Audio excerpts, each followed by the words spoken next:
तलवारबाज की किंवदंती 2175। कैसर रक्त 3 सम्राटों की दुनिया के 3 नेताओं में से एक और उनमें से सबसे मजबूत विशेषज्ञ। यहाँ तक कि अन्य 2 नेता भी नेतृत्व के लिए उनकी ओर देखते थे। लेकिन कैसर ब्लड मुश्किल से दिखाई दिया। पिछली बार जब सुप्रीम एम्परर स्टोन को जियान वुशुंग और इंपीरियल सिटी के अन्य लोगों ने नष्ट किया था तो लॉर्ड फेन और दानव राजा चेन्युई वहां से चले गए थे। वह छाया में छिप गया था, लेकिन अब कैसर ब्लड शांत नहीं बैठ सकता था। इंपीरियल सिटी के ऊपर का शून्य कैसर ब्लड की धुंधली आकृति थी।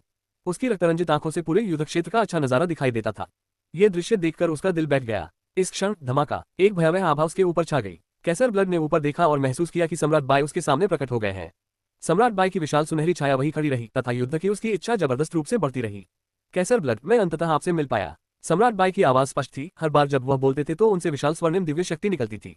वह स्वर्णिम दिव्य शक्ति का एक विशाल सागर बन गया। सम्राट बाय स्वर्णिम दिव्य शक्ति की लहर के केंद्र में थे। उन्होंने अपनी मुठ्ठियां भींच ली और एक मुक्का मारा। इस धूसे ने संपूर्ण स्वर्णिम दिव्य शक्ति सागर को हिला दिया और पलक झपकते ही कैसर ब्लड तक पहुंच गया। सम्राट बाय, कैसर ब्लड ने आंखें सिकोड़ ली। उसने सम्राट बाय के बारे में कई कहानियां सुनी थी, इसलिए उसने अपनी हिफाजत कम करने की हिम्मत नहीं की। तुरंत ही उसने एक कदम उठाया जिससे संपूर्ण युद्ध क्षेत्र में भयावह रक्तरंजित आभा फैल गई। कैसर ब्लड की धुंधली दाहिनी मुट्ठी लाल रंग की चमक से ढकी हुई थी। उसने अपनी उंगली सामने के शून्य की ओर इशारा की। एक उंगली से असीम लाल प्रकाश फूट पड़ा और शून्य में एक विशाल मूर्ति बन गई। यह मूर्ति सम्राट बाय की 99,000 फुट ऊंची स्वर्णिम छाया से भी ऊंची थी, जो बैठी हुई मुद्रा में थी। यह एक लाल रंग का दिव्य दानव था। इसकी तीनों आंखें सम्राट बाय पर टिकी हुई थीं। एक प्राचीन आभा बिखर गई। उसी समय डोन डोन डोन डोन प्राचीन घंटियों की ध्वनि आकाश में गूंज रही थी। घंटी की ध्वनि में एक विशेष करिश्मा था जिसने महान सम्राट स्तर से नीचे के कई साधकों को रोक दिया, जिससे वे चकित हो गए। लाल रंग के दिव्य दानव ने अपना कदम बढ़ाया। उसकी विशाल हथेलियां ताली बजाने लगी। एक ही ताली के साथ आकाश और पृथ्वी शांत हो गए। हथेली का आकार बढ़ता जा रहा था। अंततः हथेली सम्राट बाय की सुनहरी छाया की मुट्ठी के संपर्क में आई। पेंग, सम्राट बाय थोड़ा हैरान हुआ। उसके पीछे की सुनहरी परछाई भी काफी धीमी पड़ गई। दूसरी ओर उसके सामने स्थित लाल रंग की दिव्य दानव प्रतिमा तुरंत ढह गई, क्योंकि लाल रंग का प्रकाश चारों ओर फैल गया।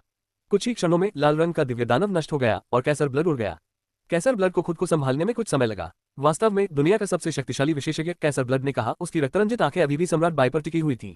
सम्राट बाय ने कहा, आप खुद भी इतने बुरे नहीं हैं। भगवान फेन और दानव राजा चेन्यू से कहीं ज्यादा शक्तिशाली हैं। लेकिन उनकी आंखों में संदेह था। वह महसूस कर सकता था कि कैसर ब्लड की स्थिति अजीब थी। यह अफसोस की बात है कि आज मेरे पास समय नहीं है। अगर मेरे पास समय होता तो मैं वास्तव में आपकी विपरीत साधना को स्वयं देखना चाहता, कैसर ब्लड ने कहा। भागने की कोशिश कर रहे हो? सम्राट बाय ने पूछा। कैसर ब्लड ने बस मुस्कुराकर जवाब दिया। जब वह मुस्कुराया तो अनगिनत लाल प्रकाश किरणें उस पर चमक उठी। उस क्षण कैसर ब्लड एक विशाल चमकदार लाल सूरज बन गया था। लाल लाल सूर्य की रक्तवर्णी किरणें चारों ओर फैल रही थी, जिससे रक्त का एक सतत समुद्र बन गया था जो सभी दिशाओं से बह रहा था।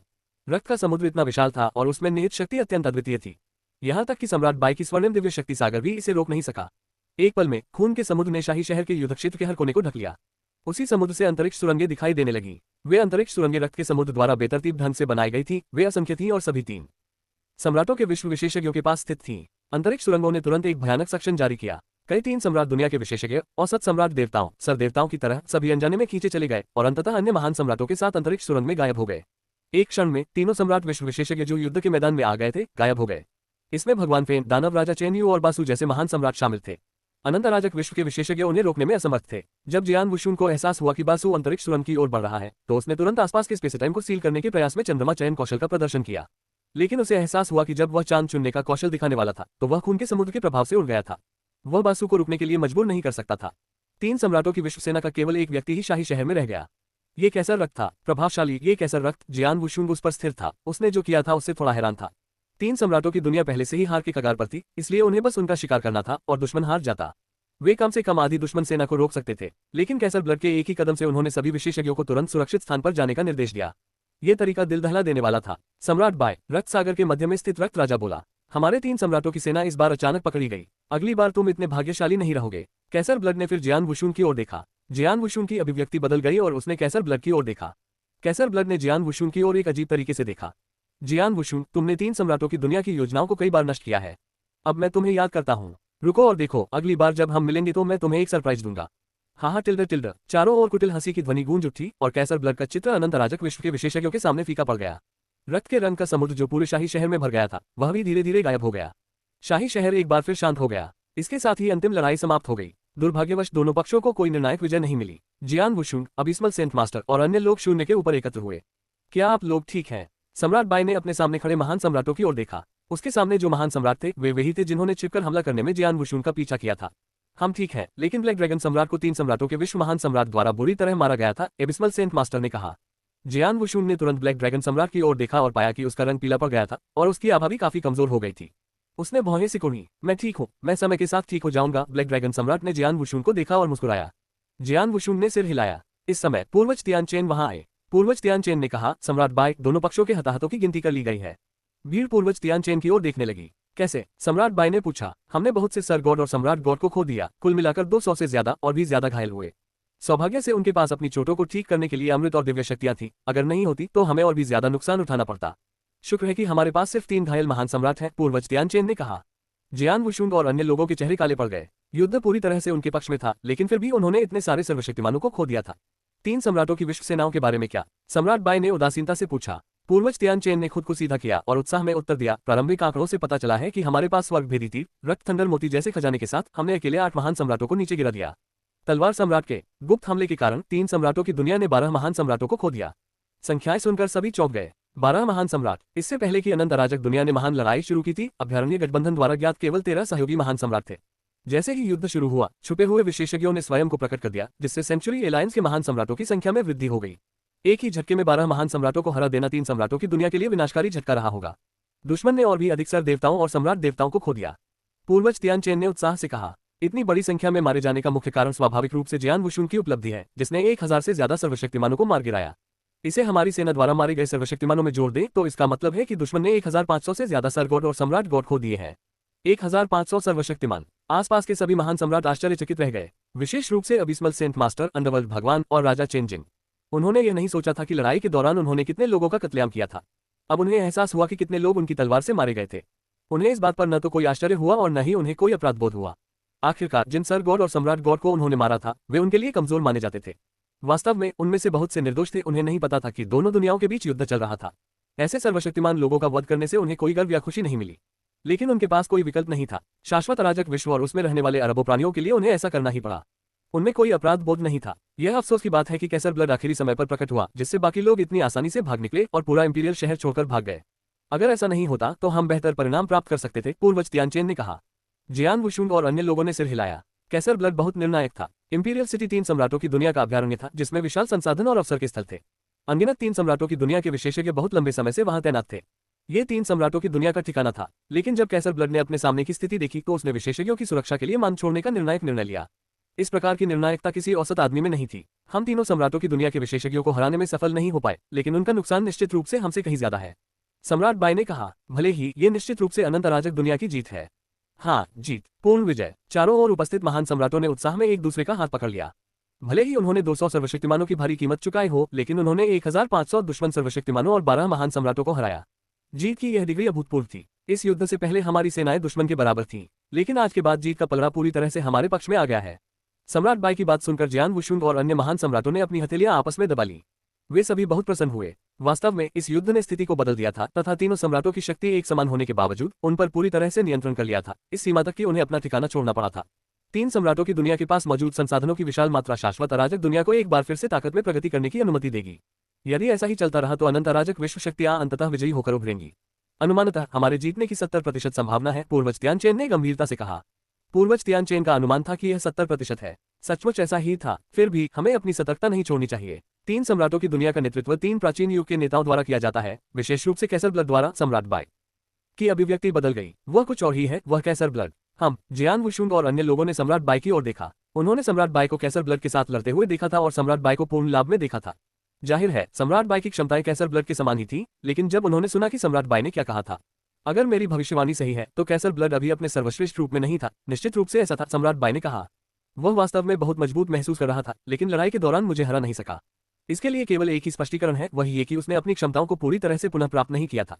अधूरा फॉर्म, क्षमताएं पूरी तरह से बहाल नहीं हुई। उन परिस्थितियों में अगर कैसर ब्लड सम्राट बाई से सीधे भिड़ सकता था तो इसका मतलब था कि उसकी युद्ध शक्ति तीसरे चरण के शिखर पर होगी। अगर वह पूरी तरह से ठीक हो गया होता तो वह कौन सा चरण होता? चौथा चरण। हमें सावधान रहना होगा। प्राचीन काल की रणनीति आज की रणनीति से कहीं ज्यादा शक्तिशाली है। हमें उनका पीछा करना होगा, हम उन्हें सांस लेने की भी जगह नहीं दे सकते, सम्राट बाई ने ठंडे स्वर में कहा। लेकिन अब जब विशेषज्ञ अपना ठिकाना छोड़ चुके हैं तो हमारे पास ये जानने का कोई तरीका नहीं है कि वे कहाँ छिपे हैं। हम उनका पीछा कैसे कर सकते हैं?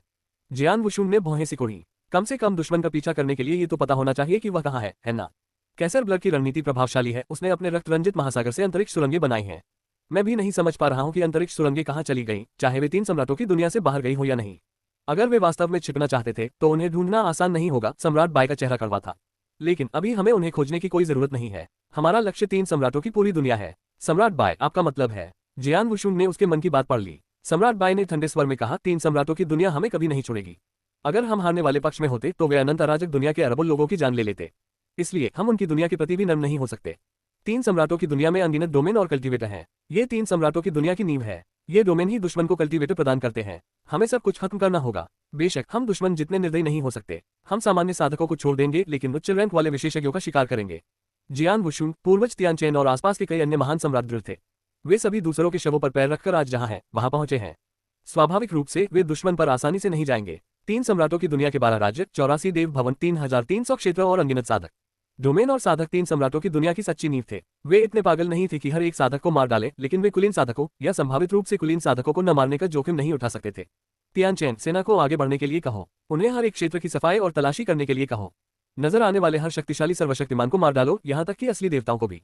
शून्य असली देवताओं और शाश्वत असली देवताओं को छोड़ दो, लेकिन जो कोई भी अराजक असली भगवान तक पहुंचता है उसे मार डालो। सम्राट बाय ने ठंडे स्वर में कहा। समझ गया, पूर्वज तियानचेन ने सिर हिलाया। सम्राट बाय ने कहा, आप लोग भी आगे बढ़िए, दुश्मन को हमें यहाँ पराजित न करने दीजिए। समझ गया। जियान वुशुंग, अबिस्मल सेंट मास्टर और अन्य लोगों ने उसकी आज्ञा का पालन किया। शीघ्र ही उन्होंने अनंत अराजक विश्व सेना को पुनः संगठित कर लिया और कई महान सम्राटों के नेतृत्व में विभिन्न क्षेत्रों की ओर प्रस्थान कर गए। 3 सम्राटों की दुनिया में सबसे बड़ा अभियान शुरू हो चुका था। 3 सम्राटों की दुनिया के भीतर एक छिपा हुआ डोमेन। 3 सम्राट विश्व विशेषज्ञ जो शाही शहर से बचकर आए थे, वे सभी वहां एकत्र हुए थे। डोमेन के केंद्र में ऊपर के अंधेरे शून्य में कैसर ब्लड लॉर्ड फेन, दानव राजा चेनयू और लेन रुक्स्यू एकत्र हुए। यद्यपि बासु तृतीय चरण के महान सम्राट थे, किंतु उनकी तुच्छ स्थिति के कारण उन्हें वहां रहने का कोई अधिकार नहीं था। चारों के चेहरे बेहद बदसूरत थे। हमें खबर मिल गई है, अनंत अराजक दुनिया की सेना इंपीरियल सिटी से बाहर निकल गई है और हर क्षेत्र को साफ करना शुरू कर दिया है। वे हमारे पास मौजूद सभी उच्च रैंक वाले विशेषज्ञों को खत्म कर रहे हैं, कैसर ब्लड ने ठंडे स्वर में कहा, लेकिन कोई भी बता सकता था कि उसका स्वर जानलेवा इरादे से भरा था। अनंत अराजक विश्व, सम्राट बाय और वह जियान वुशुंग, लानत है, लानत है। दानव राजा चेनयू चिल्ला रहा था। इस बार हम सम्राट बाय से हार गए, लॉर्ड फेन ने कहा। जियान वुशुंग ने जो टोकन कुचला था वह एक शून्य टोकन था, अगर मैं गलत नहीं हूं। हमारे युग में भी एक दुर्लभ टोकन, एक शून्य टोकन, जियान वुशुंग और अन्य लोगों के लिए एक सावधानीपूर्वक सोची समझी योजना, ताकि हम पर अप्रत्याशित रूप से हमला किया जा सके, जितना संभव हो सके उतना नुकसान पहुंचाया जा सके। फिर उन्होंने सभी विशेषज्ञों को लालच दिया, आखिरकार टोकन का इस्तेमाल करके अपनी सेना को हमें मिटाने के लिए भेज दिया। दुष्ट। यहां तक कि लॉर्ड फेन भी आश्चर्यचकित थे कि सम्राट बाय का ये कदम कितना अद्भुत था। सम्राट बाय ने शून्य टोकन के मूल्य का पूरी तरह से उपयोग किया। जियान वुशुंग ने भी एक बड़ी भूमिका निभाई। वह शायद अनंत अराजक दुनिया का एकमात्र व्यक्ति था जो आसानी से शाही महल में घुस सकता था। इस बार 3 सम्राटों की दुनिया को बहुत नुकसान हुआ है। हमारी लाइनअप शायद अनंत अराजक दुनिया की तुलना में कमजोर है, कैसर ब्लड ने बड़बड़ाया। ये सुनकर भगवान फेन और दानव राजा चेनयू चुप हो गए। लड़ाई शुरू होने से पहले 3 सम्राटों की दुनिया को हमेशा फायदा होता है। डार्क मिलस्टोन के बिना भी उनका लाभ अभी भी कहीं अधिक बड़ा था। उन्हें न केवल सामान्य शक्ति स्तर में लाभ था, बल्कि उनके पास विशेष जनजातियों और मानव क्षेत्र के भीतर एचरॉन पहले से जासूस भी थे। जीत की संभावना लगभग 80% थी। कई लड़ाइयों के बाद वे अपनी बढ़त खो चुके थे और अब नुकसान में थे। यहां तक कि उन्हें 3 सम्राटों की दुनिया के भीतर का क्षेत्र भी छोड़ना पड़ा। इतने वर्षों की विस्तृत योजना के बाद हम इस तरह असफल होने जा रहे हैं। दानव राजा चेनयू ने कहा, इस तथ्य को स्वीकार करने के लिए तैयार नहीं था। हार, ये कैसे हो सकता है? भले ही यह अब हमारे लिए नुकसानदेह है, फिर भी हमारे पास युद्ध का रुख मोड़ने का मौका है, लेकिन हमें वह चाल चलनी ही होगी। कैसर ब्लड मुस्कुराया। वह चाल? लॉर्ड फेन, दानव राजा चेनयू और लेन रुक्स्यू ने कैसर ब्लड की ओर देखा। वे चुप हो गए। वे स्पष्ट रूप से समझ गए थे कि कैसर ब्लड ने ये कदम उठाते हुए क्या कहा था। ऐसा इसलिए था क्योंकि वे स्पष्ट रूप से जानते थे कि उसका क्या मतलब है। वे गंभीर थे। उन्होंने इसे लापरवाही से इस्तेमाल करने की हिम्मत नहीं की। उस कदम की कीमत इतनी बड़ी थी कि लॉर्ड फेन और दानव राजा चेनयू के लिए भी इसे स्वीकार करना आसान नहीं था। मैं भी उस चाल का इस्तेमाल नहीं करना चाहता। हालांकि मौजूदा स्थिति को देखते हुए अगर हम इसका इस्तेमाल नहीं करते हैं तो 3 सम्राटों का शब्द अनंत अराजक दुनिया के खिलाफ कोई मौका नहीं देगा। हमारी हार बस समय की बात है। अगर ऐसा होता तो इन सभी वर्षों में हमारी कोशिशें बेकार चली जाती, कैसर ब्लड ने बड़बड़ाते हुए कहा। क्या ये कदम थोड़ा ज्यादा क्रूर नहीं होगा? दानव राजा चेनयू ने अपनी भौहें कसकर सिकोड़ते हुए कहा। दानव राजा चेनयू एचरन महल का नेता था। वह प्राचीन अतीत से आया था और इसलिए उसका दिल बार बार कठोर हो गया था। यद्यपि वह निर्णायक था, फिर भी उसे इसकी परवाह नहीं थी, क्योंकि वह जानता था कि डार्क मिलस्टोन अनंत अराजक दुनिया में सभी जीवन को नष्ट कर देगा। जब कैसर ब्लड ने उस कदम का जिक्र किया तो उन्हें भी लगा कि यह बहुत क्रूर और बुरा था। हम केवल कल्पना ही कर सकते हैं कि यह कदम कितना भयावह था।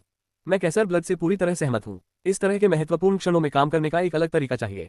चेनयू, तुम इतने लंबे समय से जी रहे हो, तुम्हें स्पष्ट रूप से पता होना चाहिए कि समय आने पर तुम्हें कुछ चीजें देनी होंगी। तुम इतने संकोच में क्यों हो? लॉर्ड फेन ने भावहीनता से कहा। दानव राजा चेनयू ने आंखें मूंद ली और सिर हिलाया। अगर ऐसा है तो हमें ये चाल चलनी चाहिए। सब कुछ हमारे अंतिम उद्देश्य के लिए है। हाँ, हमारे अंतिम उद्देश्य के लिए सब कुछ। कैसर ब्लड ठंडी मुस्कान के साथ बोला। कैसर ब्लड, लॉर्ड फेन और दानव राजा चेनयू ने अपना मन बना लिया। लेन रुक्सू के लिए वह बस चुपचाप एक तरफ बैठी रही। उसने कुछ भी नहीं कहा। हालांकि आप देख सकते थे कि उसकी खूबसूरत आंखों में एक अलग भावना की चमक थी। कैसर ब्लड, हम उस चाल का उपयोग कब करेंगे? दानव राजा चेनयू ने पूछा। हमें जल्दी नहीं करनी चाहिए। मुझे अभी भी कुछ तैयारियां करनी है। हमें कुछ समय तक धीरज रखना चाहिए। कैसर ब्लड मुस्कुराया। ये सुनकर दानव राजा चेन यू ने सवाल पूछना बंद कर दिया। 3 सम्राटों की दुनिया में अनंत अराजक दुनिया की सेना ने विभिन्न क्षेत्रों पर कब्जा कर लिया। कई शीर्ष स्तरीय विशेषज्ञ जैसे कि सर गॉड्स, सम्राट गॉड्स और कुछ महान सम्राटों को 3 सम्राटों की दुनिया के उच्च अधिकारियों से संदेश मिला और वे नए सभा स्थल पर छिपने के लिए भाग गए। फिर भी जिन विशेषज्ञों को समय पर संदेश नहीं मिला उनमें से कई की मृत्यु हो गई। जैसे ही सेना ने पूरे क्षेत्र पर कब्जा किया, इन बचे हुए विशेषज्ञों का सफाया कर दिया गया। न केवल सर्वशक्तिमान बल्कि कई अराजक वास्तविक देवताओं की मृत्यु हो गई थी जब उन्हें शाश्वत अराजक दुनिया के विशेषज्ञों द्वारा खोजा गया था। समय उड़ गया। पलक झपकते ही 3 महीने बीत गए। अनंत अराजक विश्व की सेना ने 3 सम्राटों की दुनिया के क्षेत्रों पर 3 महीने तक कब्जा किया। 3 महीनों के भीतर सभी क्षेत्रों पर कई बार हमला किया गया। इस अभियान के बाद अधिकांश विशेषज्ञों की मृत्यु हो चुकी थी। सम्राट बाई ने तब छापेमारी रोकने का आदेश दिया। इंपीरियल पैलेस मूलतः 3 सम्राटों की दुनिया का गृह आधार था। अब यह शाश्वत अराजक दुनिया के विशेषज्ञों के नियंत्रण में था। जियान वुशुंग और कई महान सम्राट भव्य महल में एकत्र हुए। सम्राट बाई ने कहा, हमने 3 सम्राटों की दुनिया के अधिकांश क्षेत्रों पर कब्जा कर लिया है। सभी विशेषज्ञ मारे गए। हमारे पास केवल वे विशेषज्ञ बचे हैं जो भाग गए थे और उनके एकत्र होने का स्थान। उपस्थित महान सम्राटों को कुछ पता नहीं था। 3 महीनों में इन महान सम्राटों ने सेना के साथ मिलकर प्रदेशों पर कब्जा कर लिया था। उन्होंने शुरू में सोचा था कि 3 सम्राटों की दुनिया के विशेषज्ञ उनसे मुकाबला करेंगे, लेकिन हकीकत में 3 महीने आसानी से बीत गए। किसी ने भी जवाबी कार्रवाई करने की कोशिश नहीं की और शेष विशेषज्ञ मारे गए। शीर्ष स्तर के विशेषज्ञ इस दुनिया में अपना क्षेत्र छोड़ चुके थे और साधक अंदर रह रहे थे। 3 महीने पहले हुई लड़ाई के बाद 3 सम्राटों की दुनिया को भारी नुकसान उठाना पड़ा। उन्हें पता है कि अब वे हमारे साथ आमने सामने नहीं रह सकते। वे कहीं छिपे होंगे, जवाबी हमला करने के मौके की तलाश में, पूर्वज तियानचेन ने कहा। मुझे भी ऐसा ही लगता है। वे इस लड़ाई का रुख मोड़ने के लिए कुछ खास तरीकों की तैयारी कर रहे होंगे। वे अभी हम पर हमला इसलिए नहीं कर रहे हैं क्योंकि उन्होंने अभी तक अपनी तैयारी पूरी नहीं की है। जियान वुशुन सहमत हुए। कैसर ब्लड ने भागने से पहले जो कहा था उसके अनुसार 3 सम्राटों की दुनिया इतनी आसानी से हार नहीं मानेगी और जवाबी हमला करेगी। जैसा कि सम्राट बाई ने कहा था, तीनों सम्राटों की दुनिया वास्तव में युद्ध का रुख मोड़ने के लिए कुछ उपाय तलाश रही है। इसलिए हम उन्हें तैयारी के लिए समय नहीं दे सकते। हमें उन्हें ढूंढकर सबको मार डालना होगा। जियान वुशुन ने ठंडे स्वर में कहा, ये सही है। अगर मैं गलत नहीं हूं तो वे तीनों सम्राटों की दुनिया में छिपे होंगे, चाहे वह बहुत दूर की जगह हो या खतरनाक जगह।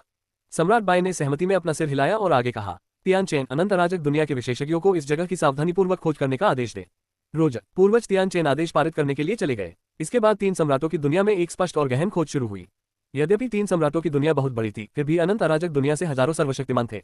यदि वे अलग हो जाएं और खोज करें तो वे थोड़े समय में पूरी दुनिया की खोज कर सकते हैं। हालांकि महान सम्राटों में महान सम्राट शामिल नहीं होंगे। जियान वुशुन ने इस समय का उपयोग एक गुप्त कमरे में जाने के लिए किया।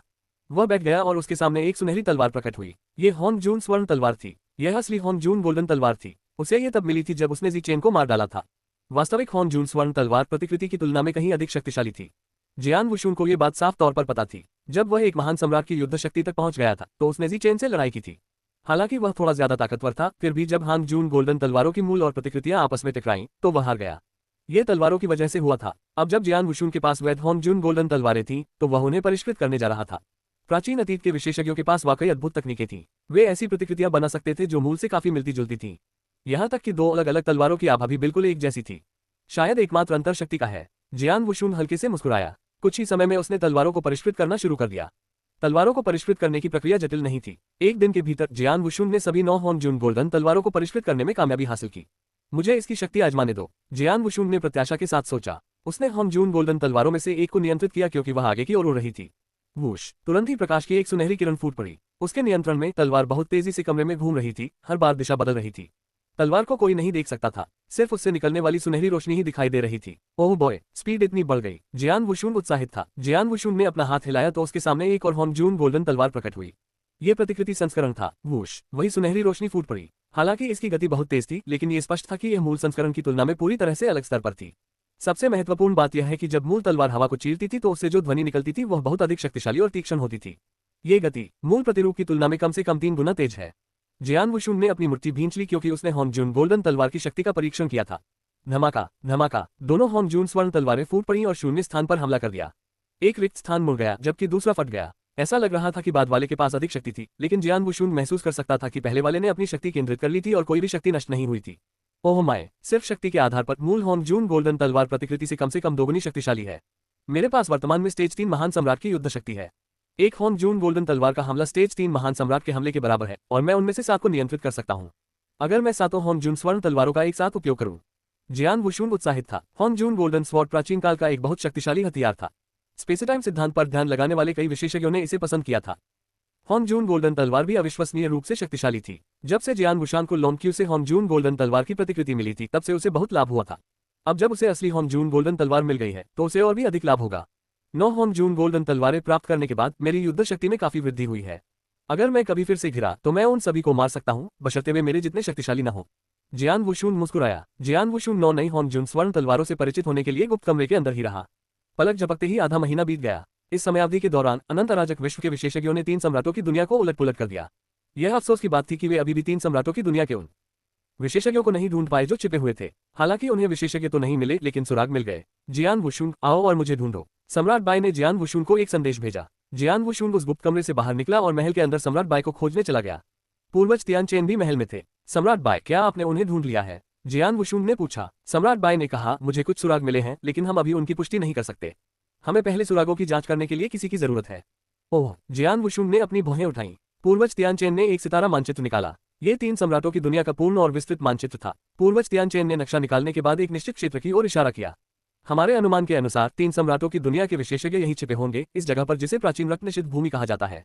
पूर्वज तियानचेन ने कहा। प्राचीन रक्त निषिद्ध भूमि? जियान वुशुन आश्चर्यचकित था। तुमने इसके बारे में सुना है? सम्राट बाई ने आंखें मूंद कर देखा। बेशक, जियान वुशुन ने अपना सिर हिलाया। जियान वुशुन कुछ समय तक 3 सम्राटों की दुनिया में रह चुका था और वह कुख्यात विशेषज्ञों और निषिद्ध मैदानों के नाम जानता था। जियान वुशुन ने प्राचीन रक्त निषिद्ध मैदान के बारे में सुना था। 3 सम्राटों के मैदान में 8 खतरे वाले क्षेत्र, 4 निराशा के मैदान और 1 निषिद्ध मैदान था। 8 खतरनाक क्षेत्रों के अलावा अराजक क्षेत्र के अंतर्गत आने वाला कोई भी व्यक्ति जो निराशा के 4 मैदानों में प्रवेश करेगा, निश्चित रूप से मर जाएगा। यहाँ तक कि शुरुआती और मध्य चरण के अराजक क्षेत्र के विशेषज्ञों के लिए भी बचने की संभावना कम थी, जो ऐसे क्षेत्रों में गए और खोज की। चरम अराजक क्षेत्र के विशेषज्ञ और महान सम्राट थे जो इन स्थानों की गहराई का पता लगाने के दौरान मर गए।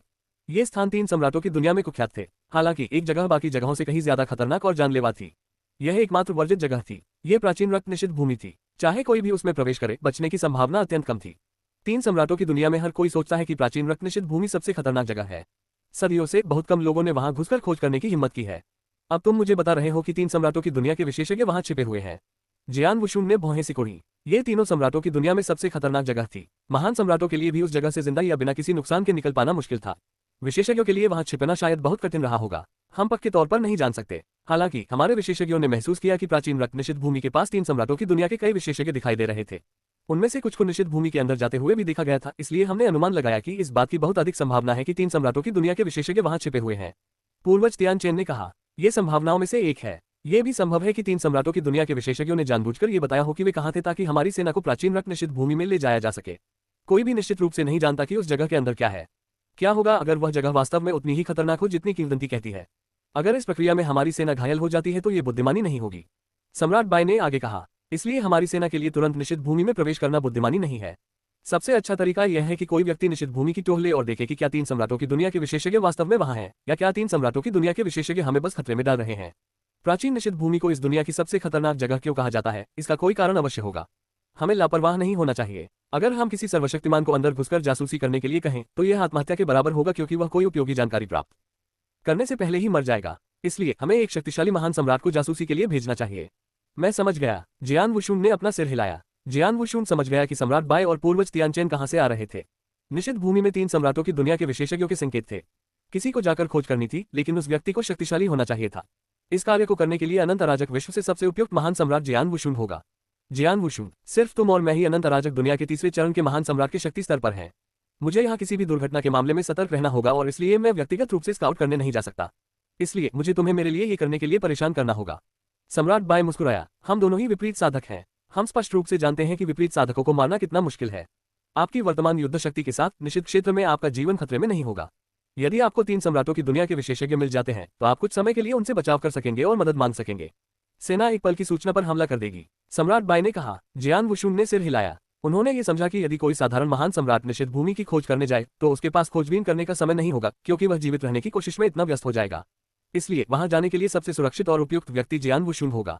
उसकी जीवित रहने की क्षमता बाकी लोगों की तुलना में कहीं अधिक थी और वह थोड़े समय के लिए कई दुश्मनों से लड़ सकता था, जब तक कि सम्राट बाई सेना के साथ नहीं आ गया। मैं जियू कियाओ को आपके साथ चलने के लिए कहूंगा, ताकि अगर कोई दुर्घटना हो जाए तो आप उसे बचा सके। उसका हमशक्ल ये सुनिश्चित कर सकता है कि किसी भी संदेश को प्रेषित करने में कोई समस्या न आए। सम्राट बाई ने कहा। अगर ऐसा है तो मैं अभी चला जाऊंगा। जियान वुशुन ने कहा। तो जाओ, शुभकामनाएं। सम्राट बाई ने हाथ हिलाकर कहा। सम्राट जियू कियाओ के महल से बाहर निकलते ही जियान वुशुन उन्हें ढूंढने निकल पड़ा। सम्राट जियू कियाओ। जियान वुशुन ने उसके पास आते ही उसे पुकारा। तलवार सम्राट। सम्राट जियू कियाओ ने भी उसे जवाब में बधाई दी। जियान वुशुन के पास शाश्वत अराजक दुनिया में सम्राट बाई के बाद दूसरे नंबर पर शक्ति थी। कई स्थितियों में जियान वुशुन ने हालात को बदलने में महत्वपूर्ण भूमिका निभाई थी। उदाहरण के लिए इंपीरियल पैलेस पर घात लगाकर किए गए हमले के दौरान जियान वुशुन ने उसे बड़ी सफलता बनाने में महत्वपूर्ण योगदान दिया था। यही कारण था कि जियान वुशुन अनंत अराजक दुनिया में अधिक से अधिक सम्मानित होता जा रहा था। यहाँ तक कि साधारण महान सम्राट भी उसका बहुत सम्मान करते थे। क्या आपको सम्राट बाई से कोई संदेश मिला है? जियान वुशुन ने पूछा। मुझे अभी अभी एक मिला है और मैं तुम्हें ढूंढने वाला था। मुझे उम्मीद नहीं थी कि तुम मुझे पहले पालोगे। सम्राट जियू कियाओ मुस्कुराया। अगर ऐसा है तो चलो। इसके अलावा मुझे कुछ ऐसा करना है जो तुम्हारे साथ अन्याय होगा। मुझे उम्मीद है कि तुम समझोगे। जियान वुशुन ने आगे कहा। मैं समझता हूँ। सम्राट जियू कियाओ को इससे कोई आश्चर्य नहीं हुआ। यद्यपि वह एक महान सम्राट था, फिर भी वह एक साधारण प्रथम श्रेणी का महान सम्राट था। प्राचीन रक्त निषिद्ध भूमि के भीतर कई खतरे थे। अपनी युद्ध शक्ति के कारण वह केवल बोझ ही बनेगा। उसके लिए सबसे अच्छी बात यह थी कि वह रक्त पर्वत तलवार के भीतर रहे और अपने डोपेलगैंगर के माध्यम से सम्राट बाई से संपर्क करे। इसके बाद जियान वुशुन ने सम्राट जियू कियाओ को अपनी रक्त पर्वत तलवार में दबा दिया। इसके बाद वे तुरंत प्राचीन रक्त निषिद्ध भूमि की ओर चल पड़े। 3 सम्राटों की दुनिया में 12 प्रांत थे। प्राचीन रक्त निषिद्ध भूमि ऐसे 2 प्रांतों के चौराहे पर स्थित थी। निषिद्ध क्षेत्र इतने बड़े क्षेत्र में फैला हुआ था कि वह एक छोटे से क्षेत्र जैसा प्रतीत होता था। जियान वुशुन निषिद्ध मैदान के बाहरी इलाके में पहुंच गया। ये प्राचीन रक्त निषिद्ध मैदान है। जियान वुशुन हवा में तैर रहा था और उसने आंखें मूंदकर नीचे के क्षेत्र को देखा। वह रक्त लाल धुंध से ढका हुआ था, यहाँ तक कि उसे भी उस निषिद्ध स्थान को देखकर ही खतरा महसूस होने लगा। कोई केवल कल्पना ही कर सकता था कि यह वास्तव में कितना खतरनाक था। इसके अलावा निषिद्ध मैदानों के आसपास का स्पेस टाइम अद्वितीय था। मैं निषिद्ध क्षेत्र के भीतर से कोई संदेश नहीं भेज पाऊंगा। सौभाग्य से मैं सम्राट जियू कियाओ को साथ लाया हूँ, जियान वुशुन ने बड़बड़ाते हुए कहा। इसके बाद उन्होंने बिना किसी हिचकिचाहट के प्राचीन रक्त निषिद्ध मैदान में कदम रखा। जियान वुशुन ने अपनी पीठ पर एक तलवार रखी थी जब वह प्राचीन रक्त निषिद्ध भूमि का अन्वेषण कर रहा था। हवा रक्त लाल धुंध से भरी हुई थी जो रक्तिम प्रकाश बिखेर रही थी। हालांकि इन परिस्थितियों में भी वनस्पति अभी भी घनी थी। पूरा इलाका घना जंगल था। मुझे प्राचीन रक्त निषिद्ध भूमि के बारे में कोई जानकारी नहीं है। ये परेशानी भरा हो सकता है। जियान वुशुन ने मन ही मन सोचा और भौहें सिकोड़ ली। यदि यह निराशा के 4 मैदानों की तरह कोई अन्य खतरनाक क्षेत्र होता तो कम से कम उसे उस स्थान की बुनियादी समझ होती, क्योंकि कई विशेषज्ञ वहां गए थे और कहानी बताने के लिए बाहर आए थे। हालांकि प्राचीन रक्त निषिद्ध भूमि अलग थी। 3 सम्राटों की दुनिया के केवल सबसे शक्तिशाली महान सम्राटों को ही इस जगह के खतरों के बारे में कुछ समझ हो सकती है। हालांकि वे सभी महान सम्राट गायब हो गए थे और अंदर चले गए थे। वह अपने स्काउटिंग मिशन से पहले जानकारी प्राप्त नहीं कर सका। देखते हैं ये कैसे होता है, जियान वुशुन ने खुद से कहा। वह सावधानीपूर्वक सीधे आगे बढ़ता रहा क्योंकि उसकी आत्मिक शक्ति ने उसके चारों ओर सब कुछ घेर लिया था। कुछ ही समय बाद जियान वुशुन ने प्राचीन रक्त निषिद्ध भूमि में प्रवेश किया। निषिद्ध भूमि की गहराई में अंधेरे शून्य में बैठे गहरे लाल लबादे में एक व्यक्ति ने उसे देखा। कोई अंदर घुस आया है, कैसर ब्लड ने ठंडे स्वर में कहा। क्या आप अंदर घुसे हैं? अनंत अराजक दुनिया की सेना यहाँ है। दानव राजा चेनयू, जो कैसर ब्लड के पास बैठा था, ने पूछा। नहीं, केवल एक ही व्यक्ति है। उसकी आभा के आधार पर यह तलवार सम्राट होना चाहिए, कैसर ब्लड ने कहा। तलवार सम्राट? जियान वुशुन, ये फिर से वही बदमाश है। दानव राजा चेनयू ने अपनी आंखें चौड़ी की और कहा। अनंत अराजक दुनिया की सेना बहुत तेजी से काम करती है। वे प्राचीन खूनी निषिद्ध भूमि की इतनी जल्दी तलाश करने आए थे, लॉर्ड फेन ने ठंडे स्वर में कहा। यह सामान्य है। अनंत अराजक दुनिया के विशेषज्ञों ने यह पता लगाने के प्रयास में बहुत तेजी से क्षेत्रों की छानबीन की कि हम कहाँ छिपे हैं। उन्होंने सबसे दूरस्थ भूमि की भी छानबीन की है। जो बचा है वह खतरनाक क्षेत्र है। इसके अलावा हमारे विशेषज्ञ निश्चित रूप से हमारे यहाँ होने के सबूत के छोटे छोटे निशान छोड़ जाएंगे। उनके यहाँ पहुंचने में बस समय की ही बात है। कैसर ब्लड हल्के से मुस्कुराया। हालांकि उन्हें यकीन नहीं है कि हम वाकई यहाँ हैं या नहीं और क्या ये हमारी छुपने की जगह है। अन्यथा वे सिर्फ तलवार सम्राट को यहाँ अकेले नहीं भेजते, पूरी सेना यहाँ होगी। तलवार सम्राट केवल कुछ चोरी करने के लिए यहाँ आया था, लॉर्ड फेन ने कहा। ऐसा ही होना चाहिए। चूंकि वह यहाँ स्काउट करने आया है तो उसे प्राचीन रक्त निषिद्ध भूमि के अंदर घूमने दे। इस निषिद्ध भूमि के भीतर प्राकृतिक खतरे और प्राचीन रक्त जनजाति है। अगर वह भाग्यशाली रहा तो वह उस अस्तित्व से भी मिल सकता है और इससे चीजें दिलचस्प हो जाएंगी। कैसर ब्लड मुस्कुराया। भगवान फेन और दानव राजा चेनयू डरावने ढंग से मुस्कुराए। वे वास्तव में प्राचीन रक्त निषिद्ध भूमि के भीतर छिपे हुए थे। हालांकि वहां कई खतरे थे। वे वहां रहकर सुरक्षित रह सके इसका कारण विशेष था, लेकिन जियान वुशुन के लिए मामला अलग था। प्राचीन रक्त निषिद्ध भूमि के भीतर जियान वुशुन अभी भी धीरे धीरे और सावधानी से यात्रा कर रहा था। पलक झपकते ही आधा दिन बीत गया। इस आधे दिन के दौरान उन्हें किसी भी खतरे का सामना नहीं करना पड़ा। तभी वह एक घने जंगल के ऊपर प्रकट हुआ। वूश, नीचे से एक लाल लाल प्रकाश की किरण फूट पड़ी और जियान वुशुन पर हमला कर दिया। जियान वुशुन ने अपनी भौहें सिकोड़ते हुए अपनी दृष्टि प्रकाश की इस किरण पर स्थिर कर ली। लाल प्रकाश की किरण की गति बहुत तेज थी, अधिकांश सर देवताओं और सम्राट देवताओं की गति से भी अधिक तेज। उसकी गति किसी महान सम्राट के समान थी। सबसे महत्वपूर्ण बात यह है कि लाल रोशनी की यह किरण हमेशा जंगल की गहराई में रहती थी। इसमें कोई आभा नहीं थी और जियान वुशुन ने अपनी आत्मा शक्ति का उपयोग करके इसे नहीं देखा था। जब रक्त लाल प्रकाश की किरण जियान वुशुन के सामने प्रकट हुई तो एक रक्त लाल पंजा प्रकट हुआ और उसके गले को निशाना बनाया। पंजे की शक्ति से सम्राट देवताओं को भी खतरा हो सकता था। इतनी नजदीक से पंजा इतनी तेजी और अचानक आया कि पीड़ित को गंभीर रूप से घायल कर सकता था। इस परिस्थिति में एक साधारण सम्राट देवता की संभवतः हत्या कर दी जाएगी। हालांकि पंजे का लक्ष्य जियान वुशुन था। भागो, जियान वुशुन दहाड़ा। उसने अपनी तलवार नहीं निकाली, उसने बस अपना हाथ हिलाया और तलवार की रोशनी प्रकट हुई। भले ही जियान वुशुन ने लापरवाही से अपना हाथ हिलाया था, लेकिन इस हमले की शक्ति एक चरण के महान सम्राट के बराबर थी। लगभग तुरंत ही पंजा और तलवार की रोशनी एक दूसरे से टकरा गई। एक जोरदार आवाज सुनाई दी, जिसके बाद दर्द भरी चीख सुनाई दी और रक्त लाल आकृति पीछे हट गई। यह मरा नहीं। जियान वुशुन आश्चर्यचकित था। उसका यह हमला महान सम्राटों के स्तर का था और फिर भी उससे प्राणी की मृत्यु नहीं हुई थी। रक्तलाल प्राणी ने खुद को स्थिर कर लिया क्योंकि जियान वुशुन अंततः प्राणी की असली पहचान देख सकता था। यह विदेशी जानवर लगभग 1.5 मीटर लंबा था और लोमड़ी जैसा दिखता था। ये खूनी लाल फर से ढका हुआ था। इस विदेशी जानवर की आंखें लाल थीं। उसने जियान वुशुन को घूरा और फिर मुड़कर नीचे जंगल में भाग गया। अब तुम भागना चाहते हो? जियान वुशुन ने विदेशी जानवर को ठंडी निगाहों से देखा। तभी सुनहरी रोशनी की एक किरण फूट पड़ी। ये वास्तविक होन जून स्वर्ण तलवार थी। वह बहुत ही भयानक गति से यात्रा कर रहा था। जब जियान वुशुन ने होन जून गोल्डन तलवार के प्रतिकृति संस्करण को नियंत्रित किया तो यह इतनी गति से चला कि चरण 1 और 2 के महान सम्राट भी भयभीत हो गए। अब चूंकि वह वास्तविक तलवार को नियंत्रित कर रहा था, इसलिए उसकी गति प्रतिकृति संस्करण की तुलना में 3 गुना अधिक थी। इसकी गति कितनी तीव्र थी! यद्यपि विदेशी जानवर बहुत तेज गति से भाग रहा था, फिर भी वह होन जून गोल्डन तलवार की तुलना में काफी धीमा था। कुछ ही सेकंड में होन जून गोल्डन तलवार ने रक्तलाल विदेशी जानवर को पकड़ लिया और भयानक शक्ति के साथ उसके शरीर से टकरा गई। यद्यपि उस जानवर के पास आत्मरक्षा के लिए मजबूत तंत्र था, फिर भी वह स्वर्ण तलवार के हमले को झेल नहीं सका क्योंकि तलवार उसके सिर में घुस गई थी। पूरा स्थान रक्तलाल धुंध से भर गया था। जियान वुशुन वहीं खड़ा था और उस विदेशी जानवर की तैरती हुई लाश का अध्ययन कर रहा था। यद्यपि वह जानवर पहले ही मर चुका था, फिर भी उसके शरीर से एक भयावह आभा निकल रही थी। ये किस तरह का विदेशी जानवर है? जियान वुशुन ने अपनी भौहें सिकुड़ी और मन ही मन सोचा। वह काफी समय से अनंत अराजक दुनिया में भ्रमण कर रहा था और दुनिया के अधिकांश विदेशी जानवरों के बारे में सुन चुका था या उन्हें देख चुका था। हालांकि उन्होंने पहले कभी इस प्रकार का विदेशी जानवर नहीं देखा था जो घात लगाने में माहिर हो। ये बहुत तेज है, किसी भी विदेशी जानवर से कहीं ज्यादा तेज और ताकतवर है जिसे मैं जानता हूँ। अगर यह पंजा किसी सम्राट देवता को लग जाए तो शायद उसकी मौत हो जाए। इसकी सुरक्षा भी अपनी तरह के किसी भी जानवर से कहीं ज्यादा है। जियान वुशुन ने विदेशी जानवर पर एक ऐसे हमले से हमला किया जो एक महान सम्राट के बराबर था। हालांकि जानवर को कोई चोट नहीं लगी। गति, शक्ति, रक्षा, यह विदेशी जानवर इन सभी में श्रेष्ठ है। इसकी आभा इतनी अच्छी तरह छिपी हुई थी कि मैं अपनी आत्मा की शक्ति का उपयोग करके भी इसकी उपस्थिति का पता नहीं लगा सका। इस तरह के विदेशी जानवर, ऐसा लगता है कि इसमें कोई कमजोरी नहीं है। जियान वुशुन ने अपनी भौहें सिकोड़ ली। भयानक, ये सबसे भयानक विदेशी जानवर था जिसका सामना जियान वुशुन ने कभी किया था। यद्यपि वह विदेशी जानवर उसके लिए कोई खतरा नहीं था, फिर भी वह उन साधारण साधकों के लिए अपराजय था जो उन जानवरों के समान शक्ति स्तर के थे।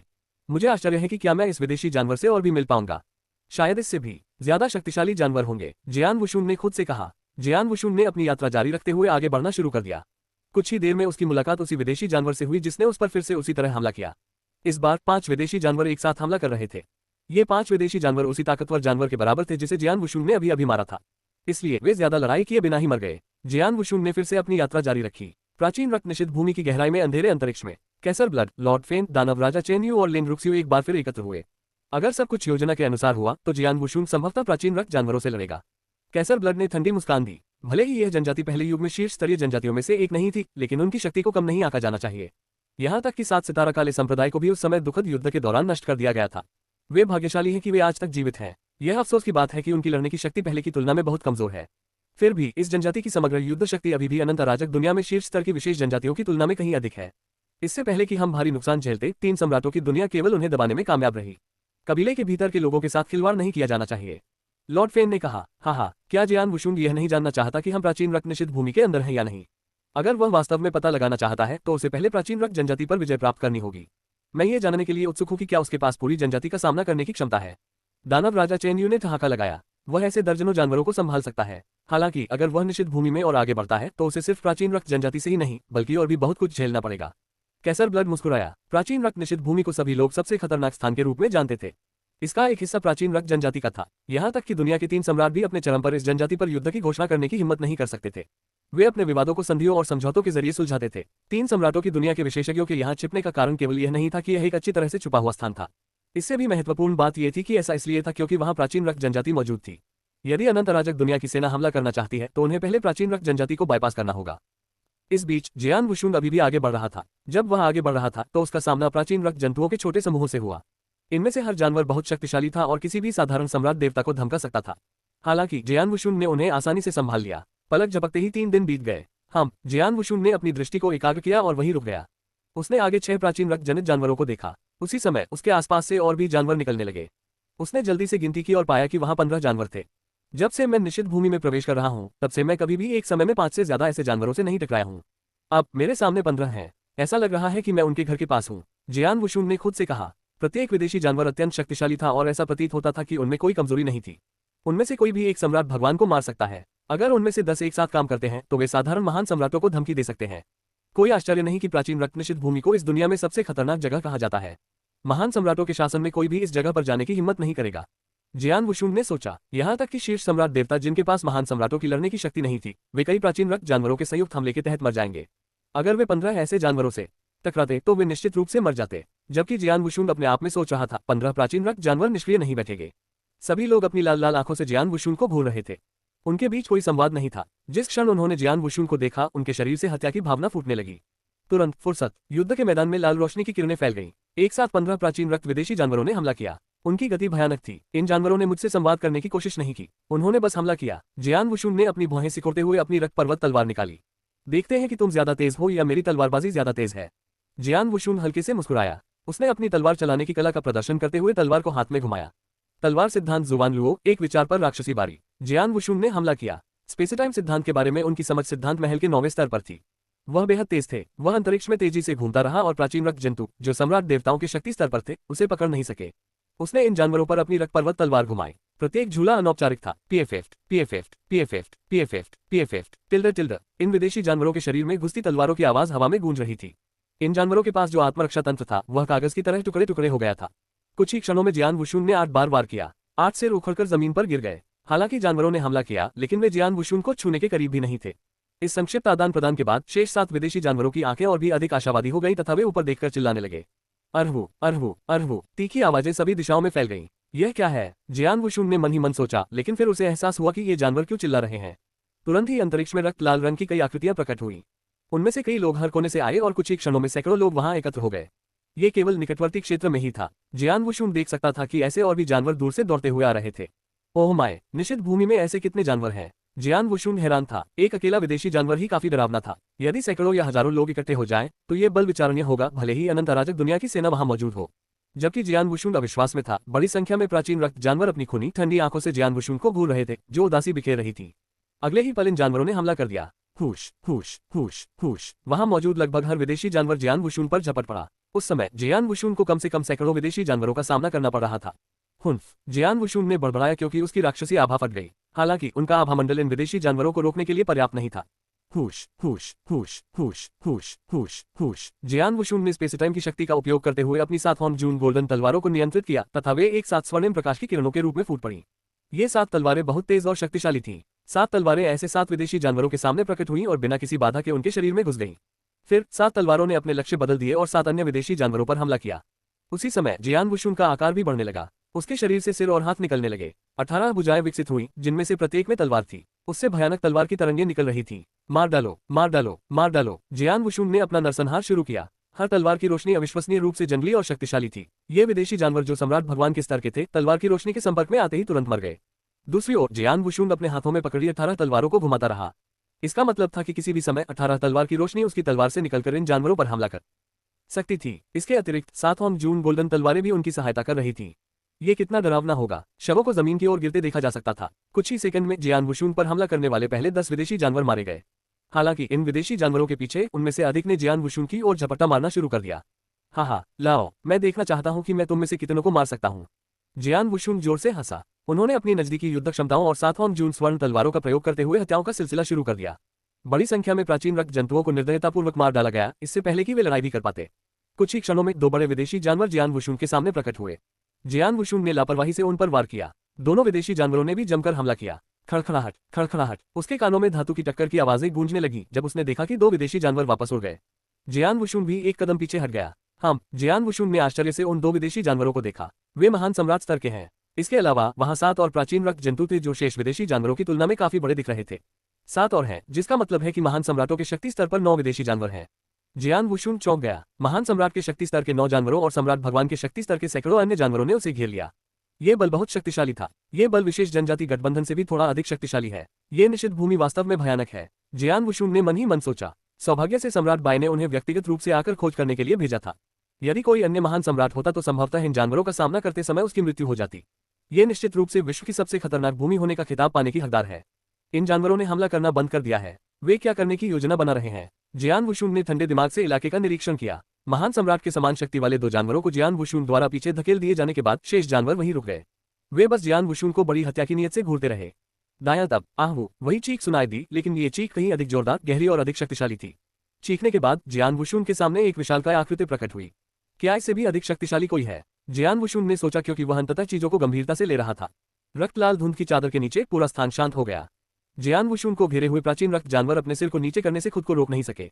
जियान वुशुन ने इस विशालकाय आकृति को घूरते हुए अपने होंठ चाटे। ये भी एक विदेशी जानवर था, लेकिन बाकी जानवरों से बहुत बड़ा था। एक साधारण प्राचीन रक्त पशु केवल 1.5 मीटर लंबा और 2 मीटर से अधिक लंबा नहीं था।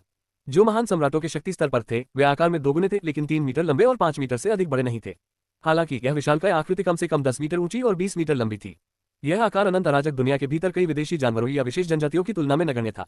जियान वुशुन ने जब अपना प्राचीन देव शरीर दिखाया था तब उसकी लंबाई 10 फीट थी। अगर वह चाहे तो 10,000 फीट से भी ज्यादा लंबा हो सकता है। हालांकि अन्य जानवरों की तुलना में यह आकृति निश्चित रूप से एक विशालकाय आकृति थी। ऐसा लगता है कि यह सम्राट जानवर है, जियान वुशुन ने बड़बड़ाया। किसी भी बड़ी जनजाति, विशेषकर विदेशी पशु जनजातियों का एक सम्राट या उनका नेता होता था। निषिद्ध भूमि में बहुत सारे प्राचीन रक्त जानवर थे। जियान वुशुन के सामने की विशालकाय आकृति उनका नेता होना चाहिए। 3 मीटर लंबे प्राचीन रक्त जानवर में पहले से ही एक महान सम्राट की लड़ने की शक्ति है। मुझे आश्चर्य है कि उनका सम्राट कितना शक्तिशाली है। जियान वुशुन ने खुद को ठंडे दिमाग से देखते हुए सोचा। विशालकाय आकृति अपनी रक्त लाल आंखों से जियान वुशुन को घूर रही थी। अचानक धमाका, जैसे ही सम्राट जानवर गायब हुआ, हवा में जबरदस्त दबाव के साथ विस्फोट हुआ। जो कुछ सुना गया वह एक सुपरसोनिक धमाका था। ये गति, जियान वुशुन चौंक गया। प्राचीन रक्त जानवर पहले से ही बहुत तेज थे, सम्राट जानवर तो और भी तेज था। एक पल में सम्राट जानवर जियान वुशुन के सामने प्रकट हुआ और अपना रक्त लाल पंजा फैला दिया। रक्त लाल पंजा लाल बिजली में बदल गया और उस पर टूट पड़ा। ऐसा लग रहा था कि हड़ताल धीमी गति से चल रही थी। वास्तविकता में पंजे की गति इतनी तेज थी कि इससे उसके आसपास का स्पेस टाइम प्रभावित हो रहा था, जिससे यह भ्रम पैदा हो रहा था कि वह धीमा है। हकीकत में यह अविश्वसनीय रूप से तेज था। ऐसा प्रतीत होता था कि इस पंजे में किसी तारे को नष्ट करने की शक्ति थी, यदि वह उसके रास्ते में आ जाए। जियान वुशुन ने अपनी आंखें मूंद ली। जैसे ही यह पंजा हिला, उसने अपनी रक्त पर्वत तलवार घुमाई। तलवार का सार स्पष्ट रूप से महसूस किया जा सकता था, क्योंकि तलवार की रोशनी तुरंत फूट पड़ती थी। तलवार सिद्धांत जुबान लुओ, विस्फोट तूफान। इस हमले में हवा की गति और तूफान का बल था। झनकार, दोनों के आपस में टकराने से एक तेज रोशनी निकली और पूरा आकाश जगमगा उठा। जियान वुशुन को अपनी क्षमता पर पूरा भरोसा था। वह व्युत्क्रम साधना में 7वें चरण के दूसरे चरण में था। उसके पास अविश्वसनीय मात्रा में दिव्य शक्ति थी। 9 सितारा प्राचीन देवता और अमर दिव्य शरीर की रक्तरेखा शक्ति के साथ मिलकर उसके पास भयानक युद्ध शक्ति थी। यहाँ तक कि तीसरे चरण के महान सम्राट जैसे दानव राजा चेन यू, जिन्होंने व्यवस्था के नियमों को थोड़ा बहुत समझा था, फिर भी अपने उत्कर्ष काल में भी जियान वुशुन से थोड़े कमजोर थे। जियान वुशुन ने अपनी पूरी ताकत का इस्तेमाल किया और तलवार सिद्धांत जुबान लुओ में सबसे मजबूत तलवार कौशल का इस्तेमाल किया। यदि दानव राजा चेन यू इस हमले का सामना कर रहा होता तो संभवतः उसे पीछे हटने पर मजबूर होना पड़ता। अब जबकि वह सम्राट जानवर से लड़ रहा था, उसी क्षण धमाका, एक प्रबल शक्ति उसकी भुजाओं से होकर उसके शरीर में प्रवेश कर गई। इस प्रबल शक्ति के कारण जियान वुशुन को स्वयं को स्थिर करने के लिए पीछे हटना पड़ा। जब वह संभल गया तो उसने अपने सुन्ना हाथ को देखा और चौंक गया। जिस पंजे से उसने अभी अभी हमला किया था उसकी शक्ति निश्चित रूप से लॉर्ड फेन के पंजे के बराबर थी। वह पहले भी लॉर्ड फेन से लड़ चुका था। लॉर्ड फेन की ताकत उससे कहीं ज्यादा थी। उस समय उसे पता था कि लॉर्ड फेन तीसरे महान सम्राट के शिखर चरण के बहुत करीब था। इस सम्राट जानवर का उस पर दबाव लॉर्ड फेन से भी अधिक था। इस सम्राट जानवर में न केवल तुलनीय ताकत थी, बल्कि लॉर्ड फेन की तुलना में इसकी गति भी बहुत तेज थी। गुंजन, 10 मीटर लंबा वह विदेशी जानवर फिर से गायब हो गया। जियान वुशुन का चेहरा काला पड़ गया जब उसने जानवर का पता लगाने के लिए अपनी आत्मिक शक्ति का उपयोग करने की कोशिश की। उसी समय 7 हॉर्न जून स्वर्ण तलवारें फूट पड़ी। हालांकि जियान वुशुन स्वयं सम्राट जानवर की तुलना में बहुत धीमा था, लेकिन उसकी 7 तलवारों के लिए यह एक पूरी तरह से अलग कहानी थी। 7 तलवारें सुनहरी रोशनी की किरणों में बदल गईं जब उन्होंने अंतरिक्ष को भेद दिया और सम्राट जानवर पर हमला किया। ठीक जब तलवार सम्राट जानवर से टकराने वाली थी तो वह अपने बाएं और दाएं अजीब तरह से हिलने लगी। कुछ झटके बहुत ही सामान्य लग रहे थे। हालांकि 7 तलवारें बिना किसी नुकसान के आसानी से निकल गईं। क्या जियान वुशुन को विश्वास नहीं हो रहा था कि उसने अभी क्या देखा था। जाहिर है ये सम्राट जानवर न केवल तेज था बल्कि बेहद फुर्तीला भी था। हुन्फ, जियान वुशुन ने गुर्राहट के साथ कहा जब 7 हॉर्न जून गोल्डन तलवारें घूमी और सम्राट जानवर पर फिर से निशाना साधा। जैसे ही उसने सम्राट जानवर पर हमला किया उसकी दिव्य शक्ति उबल पड़ी। उसने जानवर के साथ भयंकर युद्ध शुरू कर दिया। यह मनुष्य और जानवर के बीच एक क्रूर लड़ाई थी। सम्राट जानवर के बारे में सबसे खतरनाक बात उसके 2 खूनी लाल पंजे थे। वे बेहद तीखे थे और ऐसा लगता था कि वे आसानी से स्वर्ग और पृथ्वी को चीर सकते हैं। हमलों की गति जियान वुशुन की सबसे तेज तलवार कौशल टन मॉन्स्ट्रस एट वन थॉट से भी तेज थी। वह 2 भुजाओं से भी प्रतिक्रिया नहीं कर सकता था। हालांकि उसके पास 18 भुजाएं थीं। उसकी 7 हाथ जून गोल्डन तलवारों के साथ इस नजदीकी युद्ध क्षमता ने उसे सीधे उससे लड़ने की शक्ति दी।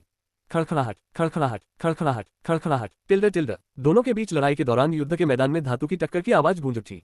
आसपास के प्राचीन रक्त पिपासु वहां झुके हुए थे और भय से लड़ाई देख रहे थे।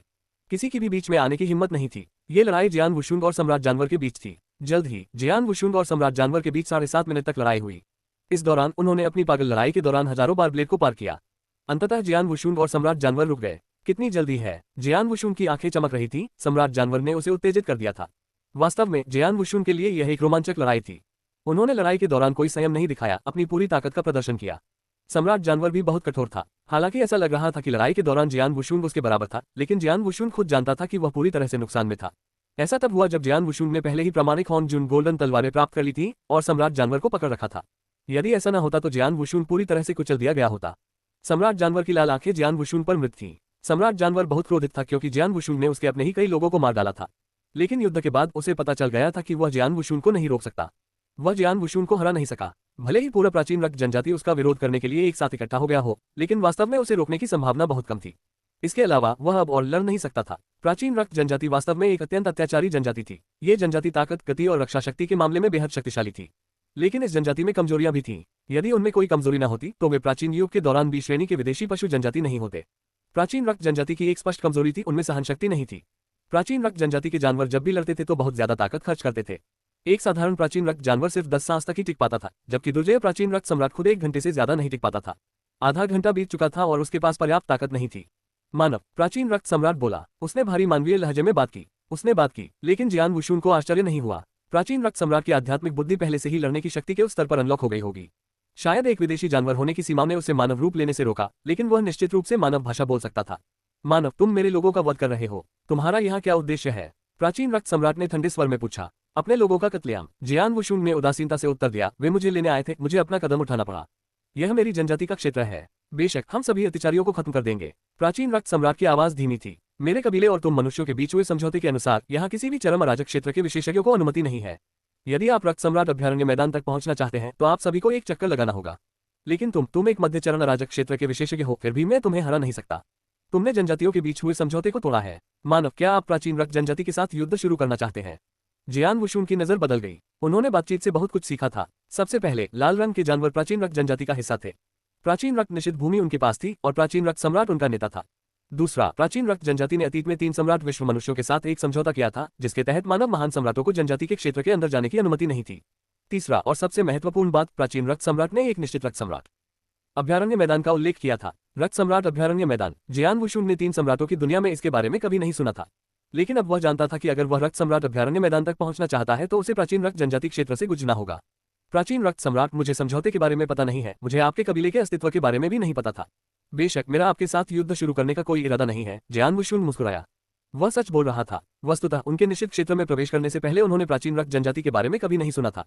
यदि ऐसा है तो कृपया अभी चले जाइए और आज के बाद कभी हमारे मैदान में कदम मत रखना, प्राचीन रक्त सम्राट ने कहा। जियान वुशुन ने अपने कई लोगों का कत्लेआम किया था। अगर वह कर सकता तो प्राचीन रक्त सम्राट जियान वुशुन को वहीं मार डालने में संकोच नहीं करता, जैसे अभी अभी उसने बिना कुछ कहे जियान वुशुन को मारने की कोशिश की थी। लेकिन एक जोरदार लड़ाई के बाद उसे एहसास हुआ कि वह उसे हरा नहीं सकता, भले ही पूरी सेना वहां इकट्ठी हो जाए। स्वाभाविक रूप से उसे जियान वुशुन को जाने देना पड़ा। तुम चाहते हो कि मैं चला जाऊं? जियान वुशुन ने अपनी नाक को छुआ। जल्दी मत करो प्राचीन रक्त सम्राट, मेरा एक सवाल है। ये रक्त सम्राट अभ्यारण्य मैदान कहाँ है जिसके बारे में तुम बात कर रहे हो? क्या ये प्राचीन रक्त निषिद्ध मैदान के भीतर है? तुम्हें प्राचीन रक्त निषिद्ध मैदान के बारे में नहीं पता। प्राचीन रक्त सम्राट की ठंडी आंखें जियान वुशुन पर टिकी थीं। वह हैरान था। उनके अनुसार जियान वुशुन को अपनी ताकत के साथ मानव जनजातियों के बीच एक नेता बनना चाहिए। न केवल उसे जगह के बारे में पता होना चाहिए, बल्कि उसे रक्त सम्राट अभ्यारण्य मैदान के कुछ नेताओं में से एक होना चाहिए। लेकिन जियान वुशुन को भी समझौते के बारे में पता नहीं था। इससे प्राचीन रक्त सम्राट को उस पर शक हो गया। मुझे नहीं पता कि तुम कहां से आए हो। तुमने मेरे बहुत से लोगों को मार डाला है और फिर भी तुम चाहते हो कि मैं तुम्हारे सवालों का जवाब दूं। भाग जाओ मानव, प्राचीन रक्त सम्राट चिल्लाया। एक भयावह आभा बन रही थी। प्राचीन रक्त सम्राट के पास खड़े हजारों लाल विदेशी जानवरों की निगाहें भी जियान वुशुन पर टिकी थीं।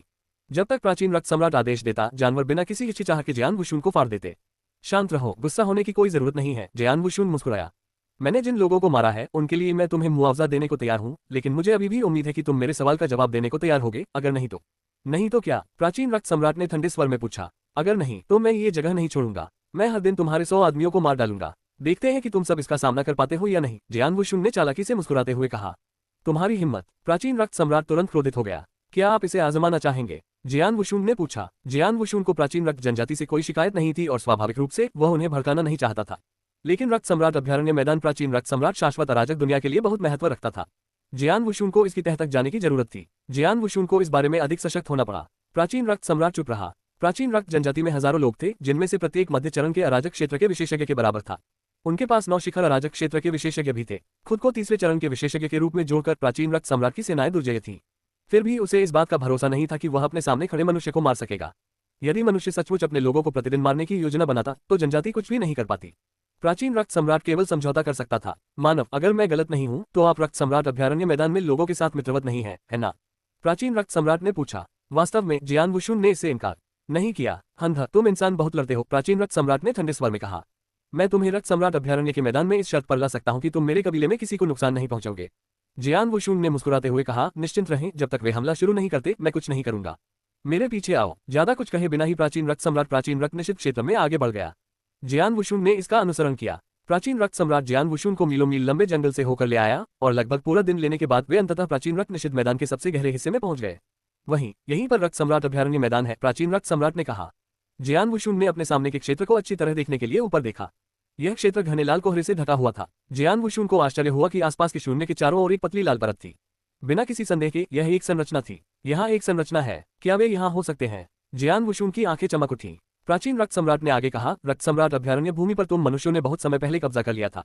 हालांकि हमारा क्षेत्र अभयारण्य भूमि के ठीक बगल में है, लेकिन हमने कभी भी तुम्हारे मैदान में कदम न रखने का समझौता किया है। और इसके विपरीत वह बता सकता था कि रक्त सम्राट अभयारण्य मैदान वास्तव में मानव विशेषज्ञों के लिए एक सभा स्थल था। रक्त सम्राट अभयारण्य मैदान और बाहरी डोमेन को जोड़ने वाली एक अंतरिक्ष सुरंग होनी चाहिए। 3 सम्राटों की दुनिया के विशेषज्ञ प्राचीन रक्त जनजाति के मैदान में अतिक्रमण किए बिना प्राचीन रक्त निषिद्ध मैदान तक पहुंच सकते थे। जैसे ही अनंत अराजक दुनिया ने 3 सम्राटों की दुनिया के विशेषज्ञों के खिलाफ अपना कदम बढ़ाया, विशेषज्ञ प्राचीन रक्त निषिद्ध मैदान में भाग गए। रक्त सम्राट अभयारण्य मैदान की ओर जाने वाली एक छिपी हुई अंतरिक्ष सुरंग आसपास के शून्य के पास मौजूद थी। जियान वुशुन बस इसे खोजने में सक्षम नहीं था और इसके बजाय प्राचीन रक्त जनजाति के मैदान में ठोकर खाकर गिर गया। प्राचीन रक्त निषिद्ध मैदान 3 सम्राटों की दुनिया का सबसे शीर्ष निषिद्ध मैदान है। मुझे उम्मीद नहीं थी कि उनके विशेषज्ञ यहाँ अभयारण्य मैदान खोलेंगे। जियान वुशुन आश्चर्यचकित हुए बिना नहीं रह सका। उन्होंने अनुमान लगाया कि केवल 3 सम्राटों की दुनिया के सर्वोच्च रैंक और महान सम्राट ही रक्त सम्राट अभयारण्य मैदान के बारे में जानते थे। सर देवता और सम्राट देवता संभवतः इससे अनभिज्ञ थे। 3 सम्राटों की दुनिया पर छापे के बाद ही उनके नेताओं ने विशेषज्ञों के छिपने के लिए रक्त सम्राट अभयारण्य के मैदान को खोलने का निर्णय लिया। अब जब मुझे उनके छिपने की जगह मिल गई है तो बाकी सब आसान है। जियान वुशुन मुस्कुराया और सम्राट जियुकियाओ को अपने रक्त पर्वत तलवार के अंदर सम्राट बाई को रिपोर्ट करने के लिए कहा। विशेषज्ञ वास्तव में प्राचीन रक्त निषिद्ध मैदान में छिपे हुए थे। समाचार प्राप्त करने के बाद सम्राट बाई बहुत खुश हुए। आखिरकार हमने इसे पा लिया। पूर्वज तियानचेन ने राहत की सांस ली। वे तीनों सम्राटों की पूरी दुनिया में बचे हुए विशेषज्ञों की खोज में लगे हुए थे। आखिरकार उन्हें वह मिल ही गया। चुनकी स्थान ज्ञात हो चुका था, इसलिए अगला कदम सेना भेजना था। जियुकियाओ, जियान वुशुन को बता दो कि मैं अनंत अराजक विश्व सेना को प्राचीन रक्त निषिद्ध मैदान में ले आऊंगा। ऐसा करने से पहले उसे प्राचीन रक्त जनजाति के साथ समझौता करना होगा। सम्राट बाई ने सम्राट जियुकियाओ की ओर देखा। समझ गया। सम्राट जियुकियाओ ने सिर हिलाया। उन्होंने जियान वुशुन को संदेश भेजा। जियान वुशुन दुविधा में था। वह जानता था कि अनंत अराजक विश्व सेना को रक्त सम्राट अभयारण्य मैदान तक पहुंचने के लिए प्राचीन रक्त जनजाति के क्षेत्र से गुजरना होगा। लेकिन यदि वे प्राचीन रक्त जनजाति के साथ कुछ टकराव में पड़ गए। यह एक जनजाति थी जिसमें एक तृतीय चरण का महान सम्राट, 9 प्रथम और द्वितीय चरण तथा 1000 सम्राट देवता थे। यहाँ तक कि अनंत अराजक दुनिया की ताकतों को भी अपना रास्ता बनाना होगा। यह आसान लड़ाई नहीं होगी। प्राचीन रक्त सम्राट, जियान वुशुन ने चेहरे पर गर्मजोशी भरी मुस्कान के साथ प्राचीन रक्त सम्राट की ओर देखा। मेरे पास एक एहसान है। मुझे उम्मीद है कि आप मुझे पूरा करने के लिए इतने दयालु होंगे। मेरे लोग जल्द ही प्राचीन रक्त निषिद्ध मैदान पर पहुंच जाएंगे। उन्हें निश्चित रूप से आपके मैदान से गुजरना होगा, इसलिए मुझे उम्मीद है कि आप हम पर एक एहसान करेंगे और हमें सुरक्षित मार्ग प्रदान करेंगे। जियान वुशुन ने कहा। आपके लोग, ऐसा लग रहा है कि प्राचीन रक्त निषिद्ध क्षेत्र में एक और लड़ाई छिड़ने वाली है। प्राचीन रक्त सम्राट ने ठंडे स्वर में कहा। हाँ, और यह बहुत ही भयानक होगा, मौत तक की लड़ाई। निश्चित रूप से प्राचीन रक्त जनजाति इस लड़ाई से कोई लेना देना नहीं चाहती। जियान वुशुन मुस्कुराया। प्राचीन रक्त सम्राट ने कुछ देर सोचा और सिर हिलाया। मैं आपको रक्त सम्राट अभयारण्य मैदान की ओर अपने सैनिकों के लिए एक सुरक्षित मार्ग प्रदान करूंगा। मैं नहीं चाहता कि मेरे लोग इसमें शामिल हों। मैं उन्हें खुद पर नियंत्रण करने के लिए मजबूर कर दूंगा। मेरे लोग तुम्हारे लोगों का खून नहीं बहाएंगे। हालांकि मैं रक्त सम्राट अभयारण्य मैदान के लोगों के बारे में वादा करने की हिम्मत नहीं करता, जियान वुशुन ने कहा। प्राचीन रक्त सम्राट ने चुपचाप जियान वुशुन को देखा। सम्राट जियुकियाओ, सम्राट बाई से कहो कि वे सेना लेकर आए, जियान वुशुन ने निर्देश दिया। इंपीरियल सिटी में जब सम्राट बाई और बाकी लोगों को 3 सम्राट विश्व विशेषज्ञों के छिपने के स्थान के बारे में बताया गया तो उन्होंने अपनी तैयारी शुरू कर दी। 2 दिनों के भीतर अनंत अराजक विश्व सेना एक बार फिर से एकत्र हुई। वे सीधे प्राचीन रक्त निषिद्ध मैदान की ओर बढ़े। प्राचीन रक्त निषिद्ध क्षेत्र के सबसे गहरे भाग में स्थित कैसर ब्लड को सेना के प्रवेश का सबसे पहले पता चला। अनंत अराजक विश्व सेना यहाँ है, कैसर ब्लड ने कहा। आखिरकार वे हमें ढूंढने में कामयाब हो गए। हालांकि लॉर्ड फेन और दानव राजा चेनयू आश्चर्यचकित नहीं थे। वे जानते थे कि भले ही प्राचीन रक्त जनजाति और उसके प्राचीन रक्त सम्राट बहुत ही दुर्जय थे, लेकिन वे दिन के अंत में 3 सम्राटों की दुनिया के साथ सहयोगी नहीं थे। यह मान लेना कि जनजाति उनके लिए जियान वुशुन को रोक देगी एक इच्छाधारी सोच होगी। सेना अंततः रक्त सम्राट अभयारण्य मैदान की ओर बढ़ेगी। यह उनकी कल्पना से कहीं अधिक तेज था। कैसर ब्लड, आपकी तैयारियां कैसी चल रही हैं? लॉर्ड फेन ने देखा। ये लगभग पूरा हो चुका है। हमें बस योजना में बताई गई चीजों का त्याग करना है और यह हो जाएगा, कैसर ब्लड ने ठंडे स्वर में कहा। लॉर्ड फेन, दानव राजा चेनयू और लेन रुक्स्यू की आंखें झुक गईं। वे जानते थे कि क्या त्याग करना होगा। हमारे पास कोई विकल्प नहीं है, ये हमारा अंतिम उद्देश्य है, कैसर ब्लड ने ठंडे स्वर में कहा। जाओ, अपनी तैयारी करो। अनंत अराजक दुनिया की सेना जल्द ही आ जाएगी। अंधेरे शून्य के नीचे कैसर ब्लड बैठा था। उसके चेहरे पर एक ऐसी मुस्कान थी जो इतनी भयावह थी कि जिस किसी की भी नजर उस पर पड़ती उसकी रीढ़ में सिहरन पैदा हो जाती। हे, मैंने वर्षों से जो योजना बनाई थी वह आखिरकार शुरू हो रही है। प्राचीन रक्त निषिद्ध क्षेत्र खतरनाक थे, लेकिन वास्तव में इसका एकमात्र खतरनाक हिस्सा प्राचीन रक्त जनजाति थी। लेकिन प्राचीन रक्त सम्राट के समझौते के बाद जियान वुशुन को रक्त सम्राट अभयारण्य मैदान की ओर सुरक्षित मार्ग प्रदान करने के बाद शाश्वत अराजक विश्व सेना को रास्ते में किसी भी खतरे का सामना नहीं करना पड़ा और वे तेजी से अपने गंतव्य पर पहुंच गए। तीन सम्राट विश्व विशेषज्ञ यहाँ छिपे हैं। असंख्य अनंत अराजक विश्व विशेषज्ञों की नजरें एक संरचना से आच्छादित क्षेत्र पर लगी हुई थी। संरचना की नाकाबंदी के बावजूद वे अभी भी भीतर से आती एक मोटी आभा को महसूस कर सकते थे। इसमें कोई संदेह नहीं कि अंदर कई विशेषज्ञ छिपे हुए थे। किसने सोचा होगा कि वे तीन सम्राटों की दुनिया की शीर्ष निश्चित भूमि पर छिपेंगे, अतः संत मास्टर ने व्यंग्य किया। सौभाग्य से तलवार सम्राट प्राचीन रक्त जनजाति को पीछे हटने के लिए मनाने में सक्षम था, अगर नहीं तो हमारे सैनिकों के लिए यहाँ प्रवेश करना बेहद मुश्किल होता, लाल ड्रैगन राजा ने हंसते हुए कहा। आसपास के सभी महान सम्राट प्रशंसा भरी नजरों से जियान वुशुन की ओर देखने लगे। अनगिनत लड़ाइयों के बाद अनंत अराजक दुनिया में जियान वुशुन का दर्जा बहुत ऊपर पहुंच गया था। महान सम्राट सभी ईमानदारी से आश्वस्त थे। जियान वुशुन ने कहा, हर कोई, हालांकि हमने उनके छिपने की जगह ढूंढ ली है, हमें सतर्क रहना चाहिए। तीन सम्राटों की दुनिया की सेनाएं हमारी सेना से कमजोर नहीं है। भले ही हमने इंपीरियल सिटी में एक बड़ी जीत हासिल की हो, फिर भी उनके पास कई विशेषज्ञ और बहुत कुछ है। पिछली बार वे तैयार नहीं थे, लेकिन अब स्थिति अलग होगी। ये हमारे लिए एक कठिन लड़ाई होगी। ये सुनकर आसपास के सभी महान सम्राटों ने सिर हिलाया। उनके चेहरे बहुत गंभीर थे। भले ही उन्होंने पिछली लड़ाई में तीन सम्राटों की विश्व सेनाओं को नष्ट कर दिया था, फिर भी उन्होंने अपनी सतर्कता कम नहीं होने दी। लड़ाई बहुत महत्वपूर्ण थी। यदि वे हार गए तो अनंत अराजक विश्व समाप्त हो जाएगा। जहां तक मुझे पता है, ब्लड एम्परर सेंचुरी ग्राउंड में बाहरी डोमेन से जुड़ने वाली एक स्पेस टनल है। तीन सम्राटों की दुनिया के विशेषज्ञों ने निश्चित रूप से हमारे आगमन को महसूस किया है, फिर भी वे नहीं गए हैं। ऐसा लगता है कि वे यहाँ हमारे खिलाफ अंतिम लड़ाई चाहते हैं, जियान वुशुन ने ठंडे स्वर में कहा। ब्लड एम्परर सेंचुरी ग्राउंड सबसे लंबे समय तक तीन सम्राटों की दुनिया के अधीन रहा है। अतिरिक्त संरचना के साथ मैदान हमारे पक्ष में नहीं है, लेकिन इस मोड़ पर तीन सम्राटों की दुनिया की सेनाओं के लिए लड़ाई शुरू करना असंभव है। जीत हासिल करने के लिए हमें एक बार और हमेशा के लिए उनकी पूरी सेना को खत्म करने की जरूरत है, पूर्वज तियानचेन ने कहा। अगर ऐसा है तो हमें लड़ना चाहिए। सम्राट बाई की आवाज में सिहरन पैदा हो गई। संदेश भेजो, सीधे हमला करो और संरचना को नष्ट कर दो। जल्द ही सोल पावर ने संपूर्ण अनंत अराजक विश्व सेना को घेर लिया। एक क्षण में ही अनेक विशेषज्ञों ने, जिनमें महान सम्राट भी शामिल थे, अपना कदम उठा लिया। शक्तिशाली हमलों की लहरें, हालांकि विशेष संरचनाओं के साथ प्रवर्धित नहीं थी, एक ही दिशा में हमला कर रही थी। हान, एक भयानक चीख निकली। रक्त सम्राट अभ्यारण्य के मैदान में तीन सम्राट विश्व विशेषज्ञ पहले से ही एकत्रित हो गए थे। उसी समय अनंत अराजक विश्व सेना वहां पहुंची थी। तीन सम्राटों की विश्व शक्तियां मूलतः अनंत अराजक विश्व से कमजोर नहीं थी, लेकिन तीन सम्राटों की दुनिया में लड़ाई के बाद तीन सम्राटों की दुनिया पर छापे के साथ उन्हें भारी नुकसान उठाना पड़ा था। रक्त सम्राट अभ्यारण्य मैदान में एकत्र हुए विशेषज्ञों की संख्या 3000 से अधिक नहीं थी। 3000 से भी कम सर भगवान और सम्राट भगवान। वहां केवल 20 से अधिक महान सम्राट थे। उनकी ताकत की तुलना शाश्वत अराजक विश्व शक्तियों से नहीं की जा सकती। हान, जैसे ही भयानक चीख निकली, तीनों सम्राटों के विश्व विशेषज्ञों के चेहरे गंभीर हो गए। क्या उन्होंने संरचना पर हमला करना शुरू कर दिया है? कैसर ब्लड शीर्ष पर खड़ा था और अपनी आंखों के सामने संरचना को हिलते हुए देख रहा था। मैंने तुम सबको जो अमृत दिया है, अब उसका सेवन करो।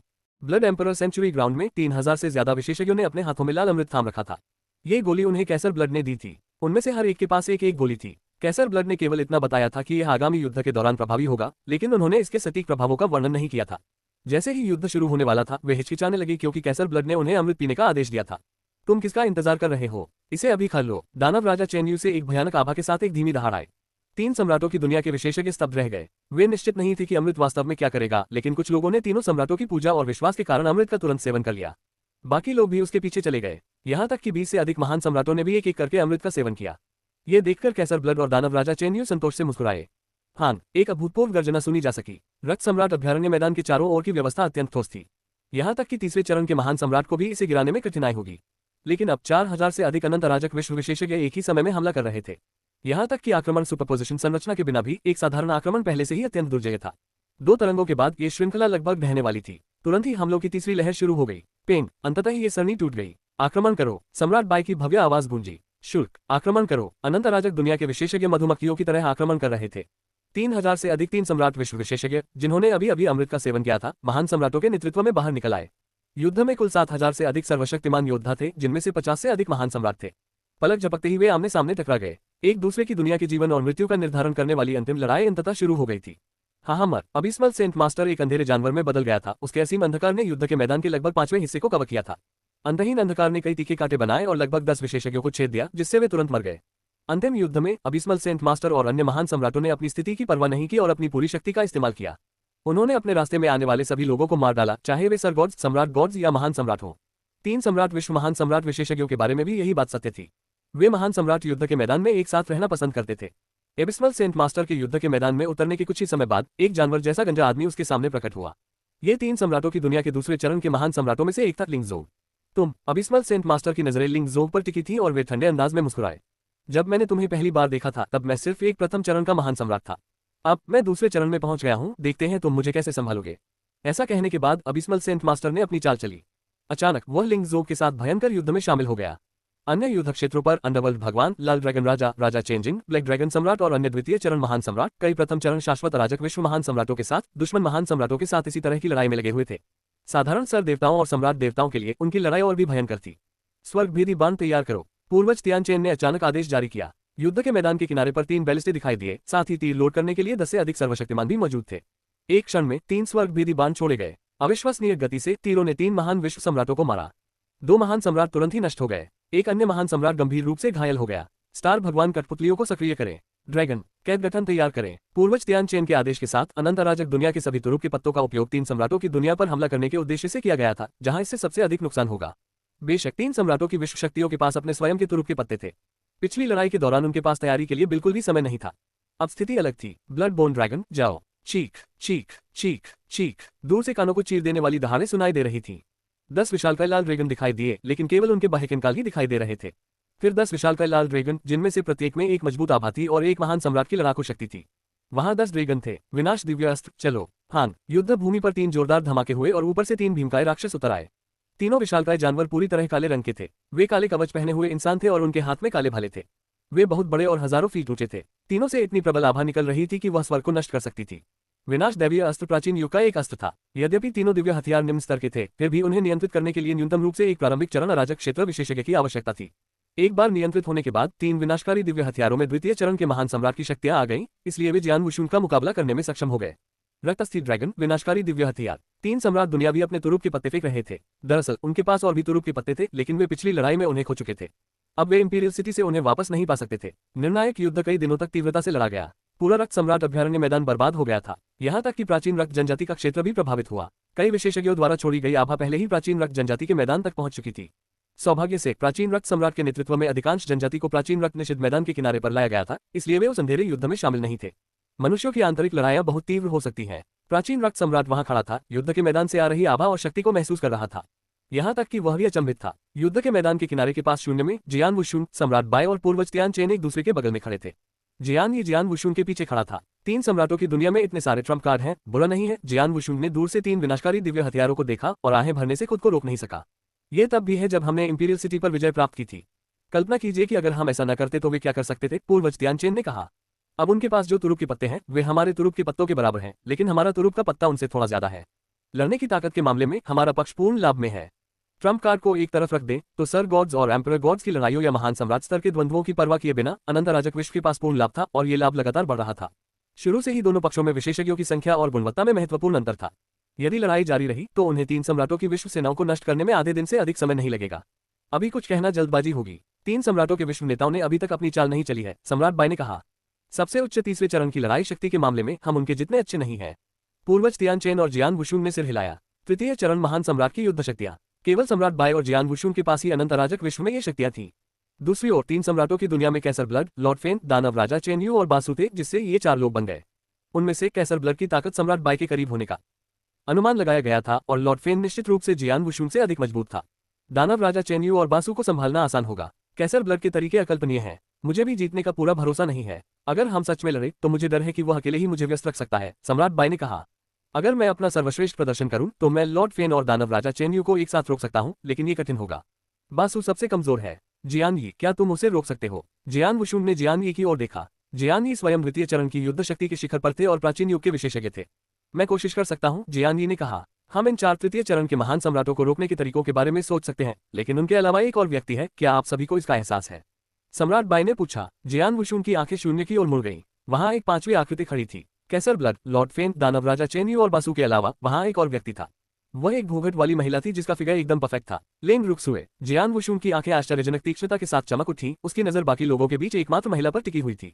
ऐसा लग रहा था कि लेंग रुक्सु ने भी जियान वुशुन की नजर को महसूस किया था और वह उस पर मुस्कुराई थी।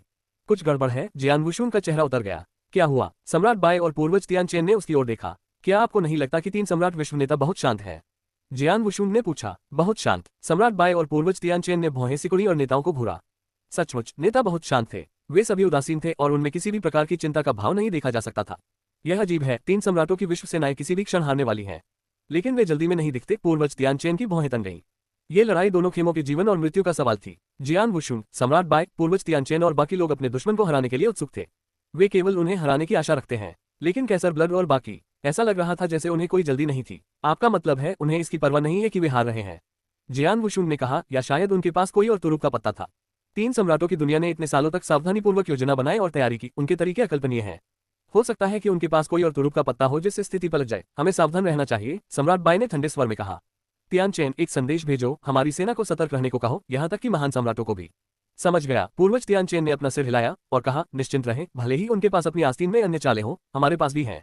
हमारे पास अभी भी 3 सम्राट टोकन अप्रयुक्त हैं। सम्राट टोकन को उनके द्वारा व्यक्तिगत रूप से तैयार किया गया था और इसमें एक पूर्ण प्रहार शामिल था। हालांकि उसकी शक्ति बहुत ज्यादा थी। अनंत अराजक दुनिया सिर्फ एक ऐसा टोकन बनाने में असमर्थ थी जो उसके पूरे प्रहार को समाहित कर सके। वे एक ऐसा टोकन भी नहीं बना सके जो एक सामान्य महान सम्राट के पूरे प्रहार को समाहित कर सके। भले ही वे एक टोकन बनाने में कामयाब हो गए हों, फिर भी उसमें विफलता की उच्च संभावना थी। इसलिए अनंत अराजक दुनिया के भीतर महान सम्राट शक्तियों के साथ लगभग कोई टोकन नहीं था। वे ज्यादा से ज्यादा कुछ कर सकते थे, कुछ खास खजानों का इस्तेमाल कर सकते थे, महान सम्राट की दिव्य शक्ति का एक बड़ा हिस्सा बलिदान कर सकते थे और शक्ति का मार्गदर्शन करने के लिए एक और सक्षम महान सम्राट को खोज सकते थे और उसके बाद ही वे मुश्किल से टोकन बना सकते थे। जियान वुशुन ने अतीत में इसी तरह के हमलों का सामना किया था, लेकिन यह एक महान सम्राट के पूर्ण प्रहार की तुलना में कुछ भी नहीं था। सम्राट बाई द्वारा सम्राट टोकन बनाने का कारण प्राचीन युद्ध क्षेत्रों में पाए गए 10 उच्च स्तरीय टोकन थे। उन्होंने काफी समय तक प्रयोग किया और आखिरकार 3 टोकन बनाए। शेष टोकन बर्बाद हो गए और नष्ट हो गए। 3 सम्राट टोकन अब 2 महान सम्राटों और एक शीर्ष सम्राट भगवान के पास है। उन तीनों को युद्ध के मैदान के अलग अलग कोनों में भी अलग कर दिया गया है ताकि वे जब भी जरूरत हो उनका इस्तेमाल कर सके, पूर्वज तियानचेन ने कहा। अच्छा, सम्राट बाई ने सिर हिलाया, लेकिन जियान वुशुन का चेहरा अभी भी ठंडा था। उन्होंने महसूस किया कि तीनों सम्राटों के शांत स्वभाव के पीछे कुछ और भी था। युद्ध के मैदान के किनारे के पास शून्य में 3 सम्राट विश्व नेता अपनी स्थिति के बावजूद उदासीन रूप से खड़े थे। ये समय के बारे में है। अमृत अब काम करना चाहिए, कैसर ब्लड ने बड़बड़ाया। यह अब शुरू होना चाहिए। लॉर्ड फेन ने सिर हिलाया। उनकी आंखों में उम्मीद की झलक थी। युद्ध के मैदान के केंद्र में अबिस्मल सेंट मास्टर ने उपहास किया और एक पल में एक सिरहीन विशालकाय में बदल गया जो असीम अंधकार से घिरा हुआ था। सिरहीन विशालकाय ने एक बड़ा काला भाला पकड़ रखा था। अबिस्मल सेंट मास्टर के नियंत्रण में काला भाला बाहर फेंक दिया गया। शून्य को चीरकर एक बड़ा छेद बना दिया गया था और भयानक शक्तियां उस ओर बढ़ रही थी। भागो। अबिस्मल सेंट मास्टर्स का प्रतिद्वंद्वी जानवर जैसा गंजा आदमी लिंग जोग अब तक एक असली जानवर में बदल गया था। उसकी आंखें उन्माद से लाल हो गई थी और उसके हाथ में युद्ध कुल्हाड़ी थी। युद्ध कुल्हाड़ी ने इस जोर से प्रहार किया मानो वह आकाश को चीरने वाला हो। एक जोरदार धमाके के साथ सिरविहीन दैत्य के हाथ में रखा काला भाला टूटकर गिरने लगा। दैत्य का एक बड़ा हिस्सा अंधकार में तब्दील हो गया। क्या अबिस्मल सेंट मास्टर चौंक गए? उसकी योग्यताएं बेहतर हो गई हैं। युद्ध की शुरुआत से ही दोनों ने अपनी पूरी क्षमता का प्रदर्शन कर दिया था और शक्ति के मामले में बराबरी पर थे। लेकिन अब एबिस्मल सेंट मास्टर को महसूस हो रहा था कि लिंग जोग उस पर अधिक दबाव डाल रहा है। इसमें कोई संदेह नहीं कि लिंग जोग की शक्ति शुरुआत की तुलना में बढ़ गई थी। अगला, मरना मरना मरना। लिंग जोग ने उन्माद में अपनी कुल्हाड़ी बार बार घुमाई। विशाल कुल्हाड़ी के भीतर से भी शक्ति बढ़ रही थी। अबिस्मल सेंट मास्टर का चेहरा काला पड़ गया और उन्होंने उसके हमले को रोकने की पूरी कोशिश की, लेकिन वह हर पल संघर्ष कर रहे थे। क्या हो रहा है? वह और भी अधिक भयानक होता जा रहा है। और यह सिर्फ उनके साथ ही नहीं हुआ। महान सम्राटों सहित शाश्वत अराजक दुनिया के सभी विशेषज्ञ महसूस कर सकते थे कि उनके प्रतिद्वंद्वी मजबूत हो रहे हैं। क्या हो रहा है? उनकी शक्तियां मजबूत हो रही हैं, लेकिन स्वाभाविक रूप से नहीं। उन्होंने जरूर कोई खजाना या अमृत इस्तेमाल किया होगा। अरे वाह, अभी कुछ देर पहले ही तो वह महान सम्राट मुझसे हार रहा था। अब वह मुझसे बराबरी पर है, शायद उससे भी ज्यादा ताकतवर। युद्ध के मैदान में हलचल मची हुई थी। युद्ध के मैदान के किनारे पर जियान वुशुन, सम्राट बाय और पूर्वज तियानचेन देख रहे थे। तीनों सम्राटों की शक्ति में परिवर्तन विश्व विशेषज्ञों की सभी आंखों में कैद हो गया। क्या उन विशेषज्ञों की ताकत में सुधार होना शुरू हो गया है? केवल महान सम्राट ही नहीं, बल्कि सामान्य सर देवताओं और सम्राट देवताओं में भी काफी सुधार हुआ है। क्या हो रहा है? पूर्वज तियानचेन चिल्लाया। ऐसा लगता है कि उन्होंने किसी तरह का अमृत पी लिया होगा। लेकिन वे सर्वशक्तिमान स्तर के विशेषज्ञ हैं। ऐसे अमृत जो कम समय में उनकी शक्तियों को बढ़ा सकते हैं अत्यंत दुर्लभ है। इसके अलावा ऐसा लगता है कि उन्होंने सभी ने इसका सेवन किया है, लेकिन उन्होंने युद्ध के मैदान में कोई अमृत नहीं पिया। सम्राट बाय ने भौहें सिकुड़ते हुए कहा। कुछ ठीक नहीं है, जियान वुशुन ने अचानक कहा। क्या हुआ? सम्राट बाय और पूर्वज तियानचेन ने देखा। जियान वुशुन ने कहा, ऐसा लगता है कि उनकी आंखें अपना विवेक खो रही हैं और शैतान में बदल रही हैं। सम्राट बाय और पूर्वज तियानचेन ने तुरंत उन विशेषज्ञों की ओर देखा और दंग रह गए। सचमुच उन्होंने भी इसे देखा। विशेषज्ञों द्वारा प्रदर्शित की जा रही युद्ध शक्ति पहले से कहीं अधिक शक्तिशाली थी और यह रुकने का नाम नहीं ले रही थी। फिर भी उनकी आंखों में दिखने वाला भाव लगातार भयावह होता जा रहा था। जाहिर है कि उनकी शक्ति बढ़ने के साथ ही उनकी मानसिक स्थिति भी खराब होती जा रही थी। कई लोग पूरी तरह से अपना आपा खो चुके थे और एक दूसरे का कत्लेआम कर रहे थे। वे मित्र और शत्रु में अंतर नहीं कर सके। युद्ध के मैदान के केंद्र में मरो। दूर से एक उन्मादी चीख सुनाई दी। एक मोटा आदमी जिसकी आंखें पूरी तरह से लाल थी, उसने अपने बगल वाले आदमी पर तलवार से वार किया। वह एक साथी 3 सम्राट विश्व विशेषज्ञ पर हमला कर रहा था। खून बिखरा हुआ था। पीड़ित का सिर उड़ गया। ये है 2 अनंत अराजक विश्व सर भगवान पूरी तरह से जम गए। वे अपने ही लोगों को मार रहे हैं। वे अपना आपा खो चुके हैं। पागल, क्या उन्होंने अपना दिमाग खो दिया है? वास्तव में युद्ध के मैदान में 3 सम्राटों की दुनिया के कई विशेषज्ञ अपना दिमाग खो चुके थे। वे मित्र और शत्रु में अंतर नहीं कर पाते थे और एक दूसरे को बेरहमी से मार डालते थे। कुछ लोग टिके हुए थे, लेकिन मुश्किल से। मुझे क्या हो रहा है? गंजा सिर वाला आदमी लिंगजो द्वितीय चरण के महान सम्राट के रूप में अपनी चेतना को बरकरार रखने में सक्षम था, लेकिन लंबे समय तक नहीं। उस समय उसके मन में अपने रास्ते में आने वाली हर चीज का वध करने की अनियंत्रित इच्छा उत्पन्न हुई। जितना अधिक वह इस इच्छा से लड़ता, उतनी ही तेजी से अमृत का प्रभाव उत्तेजित होता। उसकी विवेकशीलता तेजी से लुप्त हो रही थी, यहाँ तक कि दूसरे चरण का महान सम्राट भी इसका विरोध नहीं कर सकता। अबिस्मल सेंट मास्टर लिंग जोग के सामने खड़ा था, उसकी आंखों में दया की झलक दिख रही थी। कितना दयनीय आदमी है, तुम्हारे नेताओं को बस इस बात की परवाह नहीं है कि तुम जीते हो या मरते हो। लिंग जोग के मुंह से एक उन्मादपूर्ण दहाड़ फूट पड़ी। दूसरे चरण के महान सम्राट लिंग जोग ने अपना संयम पूरी तरह खो दिया था। उसने अपनी कुल्हाड़ी को अबिस्मल सेंट मास्टर की ओर बेतहाशा घुमाया। पागलपन की इस अवस्था में लिंग जोग की क्षमताओं में काफी सुधार हुआ था। उसकी शक्ति दूसरे चरण के शिखर के करीब थी। मरना मरना मरना। युद्ध के मैदान में चारों ओर पागलों जैसी दहाड़ें गूंजती रहीं। यदि द्वितीय चरण के महान सम्राट लिंग जोग ने भी इसे खो दिया था, तो कोई केवल अन्य 3 सम्राटों के विश्व विशेषज्ञों की कल्पना ही कर सकता है। एक भयानक नरसंहार शुरू होने वाला था। सम्राट बाय, हमारे लोगों को तुरंत पीछे हटने का आदेश दें। पूर्वज तियान चेन चिल्लाया। बहुत देर हो चुकी है। ये लड़ाई बहुत भयंकर है और हमारे विशेषज्ञ हर जगह फैले हुए हैं। अब पीछे हटना असंभव है। जियान वुशुन ने कहा। यह निर्णायक लड़ाई थी। एक पक्ष को तो मरना ही था। दोनों पक्ष अंत तक लड़ने और अपने दुश्मनों को हराने के लिए मानसिक रूप से तैयार थे। दोनों पक्षों के विशेषज्ञ पूरे युद्ध क्षेत्र में फैले हुए थे। इन परिस्थितियों में किसी भी विशेषज्ञ के लिए बिना किसी नुकसान के पीछे हटना मूलतः असंभव था। इसके अलावा 3 सम्राटों की दुनिया के विशेषज्ञ राक्षसी अवस्था में प्रवेश कर चुके थे। वे दोस्तों और दुश्मनों में अंतर नहीं कर सकते थे। वे और भी अधिक शक्तिशाली हो गए और उन्मत्त होकर जो भी उन्हें दिखाई दिया उस पर हमला कर दिया। उन्मादी हमलों के कारण पीछे हटने के लिए भारी कीमत चुकानी पड़ेगी। जियान वुशुन सही कह रहा है, पीछे हटने में बहुत देर हो चुकी है। हमें इन सभी राक्षसी विशेषज्ञों को मारने का कोई रास्ता ढूंढना चाहिए। वे राक्षसी अवस्था में पहुंच चुके हैं और ठीक से सोच नहीं सकते। हम इस तथ्य का फायदा उठाएंगे कि वे दोस्तों और दुश्मनों में फर्क नहीं कर सकते और उन्हें आपस में लड़वाएंगे। सम्राट बाय ने ठंडे स्वर में कहा। हाँ, पूर्वज तियान चेन ने आदेश देते हुए अपना सिर हिलाया। वे बहुत तेज हैं। जल्दी करो, चलो मिलकर काम करें और उन्हें हरा दें। चलो, उन्हें मारने के बारे में इतना चिंतित न हो। अपने तुरुप के पत्ते रखें और इन राक्षसों को पहले आपस में लड़ने दें। जब वे कमजोर हो जाएंगे तो हम सफाई कर देंगे। अपनी सुरक्षा अच्छे से करें और आवेग में आकर कोई काम न करें। स्पष्ट रूप से सोचें। अनंत अराजक दुनिया के विशेषज्ञों ने अपनी योजना को तुरंत क्रियान्वित किया। 3 सम्राटों की दुनिया के विशेषज्ञ जो राक्षसी अवस्था में गिर गए थे, वे बहुत शक्तिशाली थे। हालांकि उन्होंने बिना किसी तकनीक के सीधे युद्ध किया और इसलिए उन्हें मरना तय था। दूसरी ओर अनंत अराजक दुनिया के विशेषज्ञ केवल खुद को सुरक्षित रखने के लिए एक दूसरे के साथ काम करते थे। उनके लिए सबसे अच्छी योजना राक्षसों को आपस में लड़ने देना था। युद्ध के मैदान में अनंत अराजक दुनिया के विशेषज्ञ एक साथ मिलकर काम करते थे। उनके प्रभाव में आकर 3 सम्राटों की दुनिया के विशेषज्ञों ने आपस में युद्ध करना शुरू कर दिया।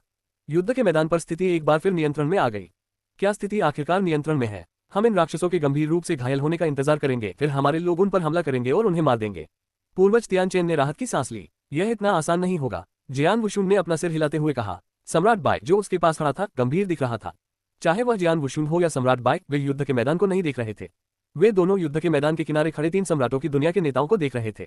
वे क्या करने की कोशिश कर रहे हैं? सम्राट बाय ने आश्चर्य व्यक्त किया। वे वास्तव में दुष्ट और हृदयहीन हैं जो अपने अधीनस्थ को इस राक्षसी अवस्था में डालते हैं और दूसरों को बेरहमी से मारते हैं। जियान वुशुन ने अपनी मुट्ठी भींच ली और उसकी आंखों में एक अनोखी भावना चमक उठी। ऐसा इसलिए था क्योंकि 3 सम्राटों की दुनिया के कुछ नेताओं में से एक लिंगरुक्सी था। ये संभवतः उनका तुरुप का पत्ता है। पूर्वज तियान चेन ने कहा। इससे ज्यादा कुछ होना चाहिए। आखिरकार अगर वे अपने विशेषज्ञों को इस राक्षसी अवस्था में डाल दें और दूसरे लोगों को मारने की कोशिश करें तो वे जीत नहीं सकते। वे जरूर कुछ करने की फिराक में होंगे। जियान वुशुन ने बड़बड़ाया। कैसर ब्लड, लॉर्ड फेन और दानव राजा चेन यू बस वहीं खड़े होकर अपने अधीनस्थों को लड़ते हुए देख रहे थे। अनंत अराजक दुनिया के नेता चतुर हैं। उन्होंने अपने आदमियों को खुद की रक्षा करने का आदेश दिया और युद्ध के मैदान को साफ करने से पहले हमारे विशेषज्ञों के गंभीर रूप से घायल होने तक प्रतीक्षा करेंगे। कैसर ब्लड मुस्कुराया। हंफ, उन्हें लगता है कि हमारी योजना बस इतनी ही है। लॉर्ड फेन ने तिरस्कार में मुस्कुराया। जैसे जैसे समय बीतता गया, राक्षस विशेषज्ञ अधिक शक्तिशाली होते गए। उनकी शक्ति और भी अधिक हिंसक और उन्मादी हो गई। इस शक्ति ने संपूर्ण युद्ध क्षेत्र को भर दिया। इसके बाद जो हुआ, धमाका धमाका धमाका। विस्फोटों के बाद संपूर्ण अंतरिक्ष में ऊर्जा का तूफान छा गया। तूफान का दायरा इतना बड़ा था कि अनंत अराजक दुनिया के कई विशेषज्ञ इसमें फंस गए। एक ही क्षण में कम से कम 10 विशेषज्ञ मारे गए तथा कई अन्य गंभीर रूप से घायल हो गए। इस दृश्य ने अनंत अराजक दुनिया के विशेषज्ञों को भी पीला कर दिया। आत्मविस्फोट। इन राक्षसों ने आत्मविस्फोट करने का विकल्प चुना। नहीं, ध्यान रहे। धमाका धमाका धमाका धमाका टिल्डर टिल्डर। इसके बाद कई विस्फोट हुए जिनकी आवाज से आसपास के लोग लगभग बहरे हो गए। कोई व्यक्ति आत्मविस्फोट तभी करेगा जब उसे पता हो कि वह निश्चित रूप से मर चुका है और अपने विरोधियों को सबसे अधिक नुकसान पहुंचाना चाहता है। इससे वे बहुत अधिक ऊर्जा छोड़ेंगे और रास्ते में आने वाली हर चीज को नष्ट कर देंगे। वास्तव में यहाँ हर कोई अराजक क्षेत्र में था। वे शीर्ष स्तर के विशेषज्ञ थे जिन्होंने कदम दर कदम साधना की थी और तब जाकर वे आज इस मुकाम पर पहुंचे हैं। जब तक कोई आशा शेष न हो तब तक कौन आत्मविस्फोट करने को तैयार होगा? इसके अलावा आत्मविस्फोट की शक्ति उनकी सबसे मजबूत हमले की शक्ति से लगभग दोगुनी होगी। शक्ति केंद्रित नहीं होगी और इससे होने वाली क्षति की मात्रा सीमित होगी। चाहे वह अनंत अराजक दुनिया हो या 3 सम्राटों की दुनिया, किसी विशेषज्ञ के लिए आत्मविस्फोट करना दुर्लभ था। हालांकि 3 सम्राटों की दुनिया के विशेषज्ञ जिन्होंने राक्षसी अवस्था में प्रवेश किया था, उन्होंने एक एक करके आत्मविस्फोट करने का विकल्प चुना था। इन विशेषज्ञों के भीतर ऊर्जा की मात्रा चरम पर थी क्योंकि उनकी गोताखोरी की शक्ति हिंसक रूप से भड़की हुई थी। इससे उनके आत्मविस्फोट की शक्ति 10 गुना अधिक शक्तिशाली हो गई। उदाहरण के लिए, जब कोई सर गॉड आत्मविस्फोट करता है तो उसकी शक्ति का स्तर शीर्ष स्तरीय सर गॉड के आसपास होता है। अपनी राक्षसी अवस्था में एक सर देवता का आत्मविस्फोट एक सम्राट देवता के बराबर होगा। यदि कोई सम्राट देवता आत्मविस्फोट करना चाहे तो वह एक महान सम्राट के शक्ति स्तर तक पहुंच जाएगा। यदि कोई महान सम्राट आत्मविस्फोट करे तो वह और भी भयानक होगा। 3 सम्राटों की दुनिया से लगभग 800 विशेषज्ञ थे, जिनमें से 10 महान सम्राट थे और सैकड़ों सम्राट देवता थे। क्या इन सभी विशेषज्ञों ने राक्षसी राज्य के अंतर्गत आत्मविस्फोट करने का विकल्प चुना था? विनाशकारी धमाका धमाका धमाका धमाका टिल्डर टिल्डर टिल्डर। पूरे युद्ध में विस्फोट की आवाजें गूंजती रहीं, क्योंकि दिव्य शक्ति ने पूरे युद्ध क्षेत्र को अपने में समाहित कर लिया था। जो विशेषज्ञ युद्ध के मैदान के केंद्र में थे वे हिंसक ऊर्जा की इस लहर से अभिभूत हो गए। युद्ध के मैदान में हर जगह तीखी चीखें और चिल्लाहटें सुनी जा सकती थीं। युद्ध के मैदान के किनारे पर जियान वुशुन, सम्राट बाय और पूर्वज तियानचेन ने युद्ध के मैदान को देखा, जो दिव्य शक्ति के हिंसक तूफान से ढका हुआ था, और विस्फोटों की कभी कभी होने वाली आवाजें सुनी। वे बस गुस्से और असहायता से घूरते रह गए। वे जाकर विशेषज्ञों को बचाना चाहते थे, लेकिन वे जानते थे कि वे समय पर नहीं पहुंच पाएंगे। ये युद्ध क्षेत्र बहुत बड़ा था। कोशिश करने पर भी कम से कम विशेषज्ञों को बचाया जा सका। अनंत अराजक दुनिया के बड़ी संख्या में विशेषज्ञ उनकी आंखों के सामने मरने लगे। सम्राट देव जुए जियान वुशुन ने आंखें मूंदकर उसकी ओर देखा। सम्राट भगवान जुए जियान ने स्वर्ग मरम्मत महल में प्रवेश करने के लिए बड़ी कीमत चुकाकर महान सम्राट के दायरे में सेंध लगाने की पूरी कोशिश की थी, लेकिन अंत में वह असफल रहा। युद्ध शुरू होने के बाद सम्राट भगवान जिउ जियान ने अपना वादा पूरा किया और सीधे मोर्चे पर आक्रमण किया तथा युद्ध के मैदान के मध्य में लड़ाई लड़ी। उसके बहुत करीब के 3 विशेषज्ञों ने आत्मविस्फोट किया। उनमें से एक साधारण सम्राट भगवान था, एक शिखर सम्राट भगवान के दायरे के करीब था और आखिरी एक शिखर सम्राट भगवान था। सम्राट भगवान जुए जियान और एक अन्य सम्राट भगवान आत्मविस्फोट की शक्ति के तहत तुरंत मर गए। दूसरी ओर स्टार वंश के सर्वशक्तिमान लोग एकत्रित हुए थे। उनमें से कुछ परिचित चेहरे थे। हॉल मास्टर गू शिन, सम्राट भगवान जियुयिन, सम्राट भगवान जुवानवू और सर भगवान के राज्य में उनके प्रत्यक्ष शिष्य युद्ध के मैदान में थे। उन्होंने एक युद्ध संरचना बना ली थी और युद्ध के मैदान में लड़ रहे थे। पास में ही एक सम्राट देवता, सर देवता और एक महान सम्राट जो बहुत दूर नहीं था, सभी ने एक साथ आत्मविस्फोट किया। कुछ ऊर्जा ने उन्हें प्रभावित किया। अत्यधिक ऊर्जा के कारण उनकी युद्ध संरचना बिखर गई। अरे नहीं, जियान वुशुन पीला पड़ गया। युद्ध संरचना के बिखर जाने के बाद प्रबल ऊर्जा स्टार वंश के विशेषज्ञों की ओर बह गई। भले ही स्टार वंश के विशेषज्ञों ने ऊर्जा तूफान से बचाव के लिए अपनी पूरी कोशिश की थी, लेकिन सम्राट भगवान जियुयिन, सम्राट भगवान जुवानवू और हॉल मास्टर नीयू की तुरंत मृत्यु हो गई थी। दूसरी ओर हॉल मास्टर गुशिन और हे शियू मुश्किल से बच गए थे, लेकिन गंभीर रूप से घायल हो गए थे।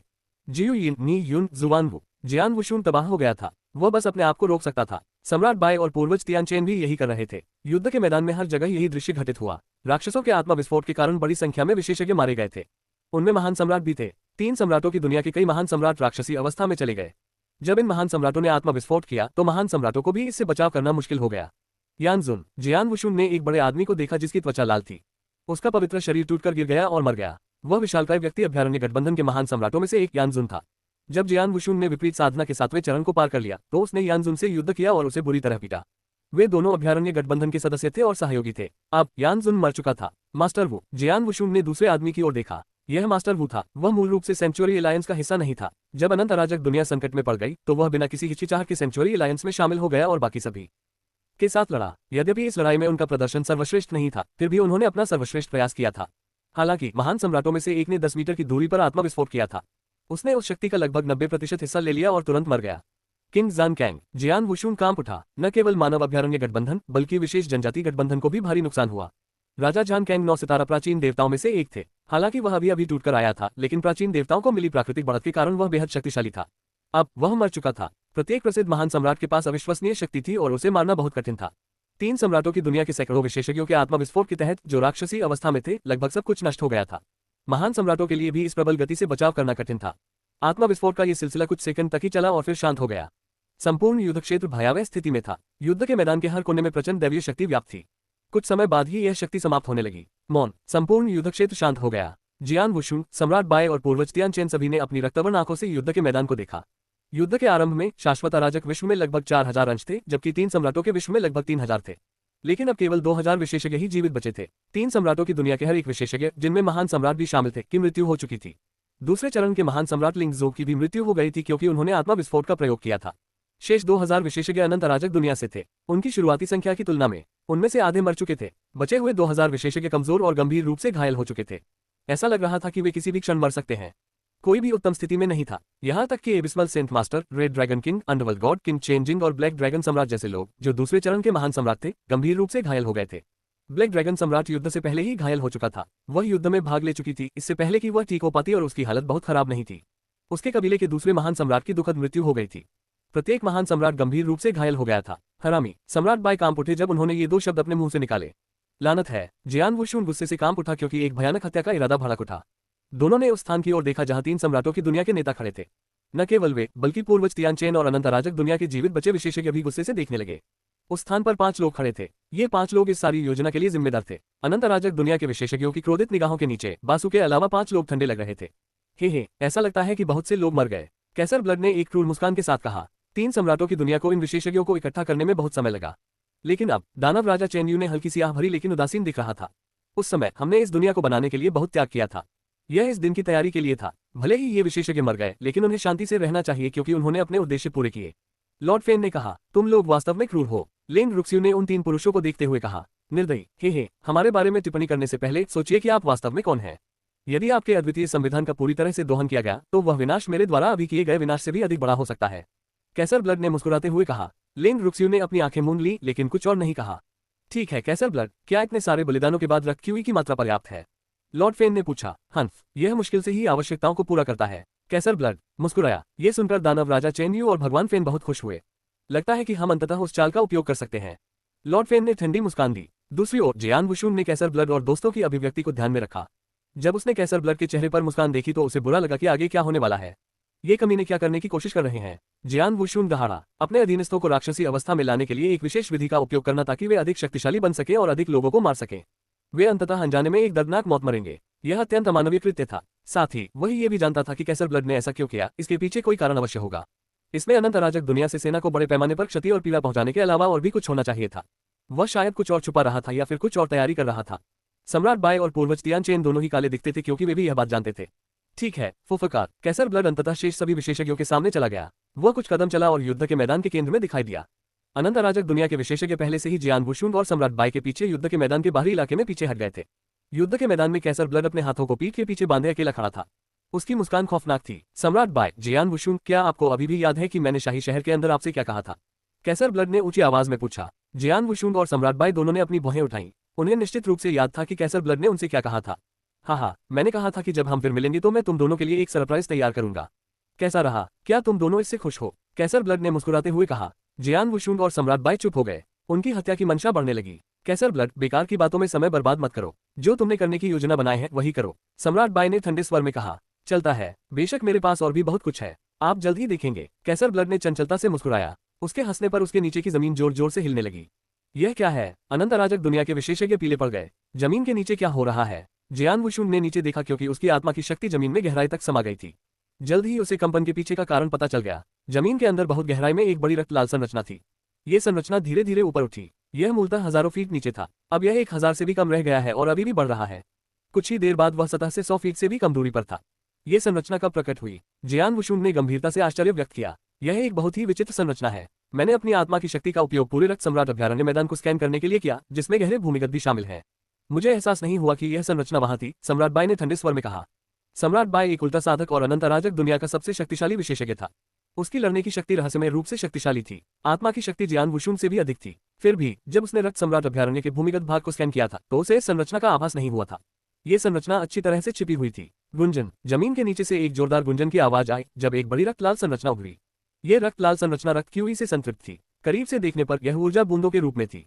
चाहे वह जियान वुशुन हो, सम्राट बाय हो या कोई भी विशेषज्ञ जो संरचनाओं में पारंगत हो, वे यह नहीं बता सकते थे कि यह कौन सी संरचना थी। यह क्या रचना है? मैंने इसे पहले कभी नहीं देखा। एक सम्राट देवता जो रचना करने में माहिर था चिल्लाया। ये संरचना खतरनाक नहीं लगती, लेकिन मैं इतना परेशान क्यों महसूस कर रहा हूँ? यह कोई साधारण संरचना नहीं है। अनंत अराजक दुनिया के विशेषज्ञों द्वारा चर्चा की गई। अनंत अराजक दुनिया के विशेषज्ञों ने इसे गंभीरता से लेना शुरू कर दिया। सम्राट बाय, क्या आप जानते हैं कि मैंने यहाँ रक्त सम्राट अभयारण्य क्यों बनाया?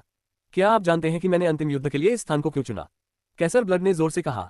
सम्राट बाय ने आंखें चौड़ी करके कहा, क्या यह इस संरचना के कारण था?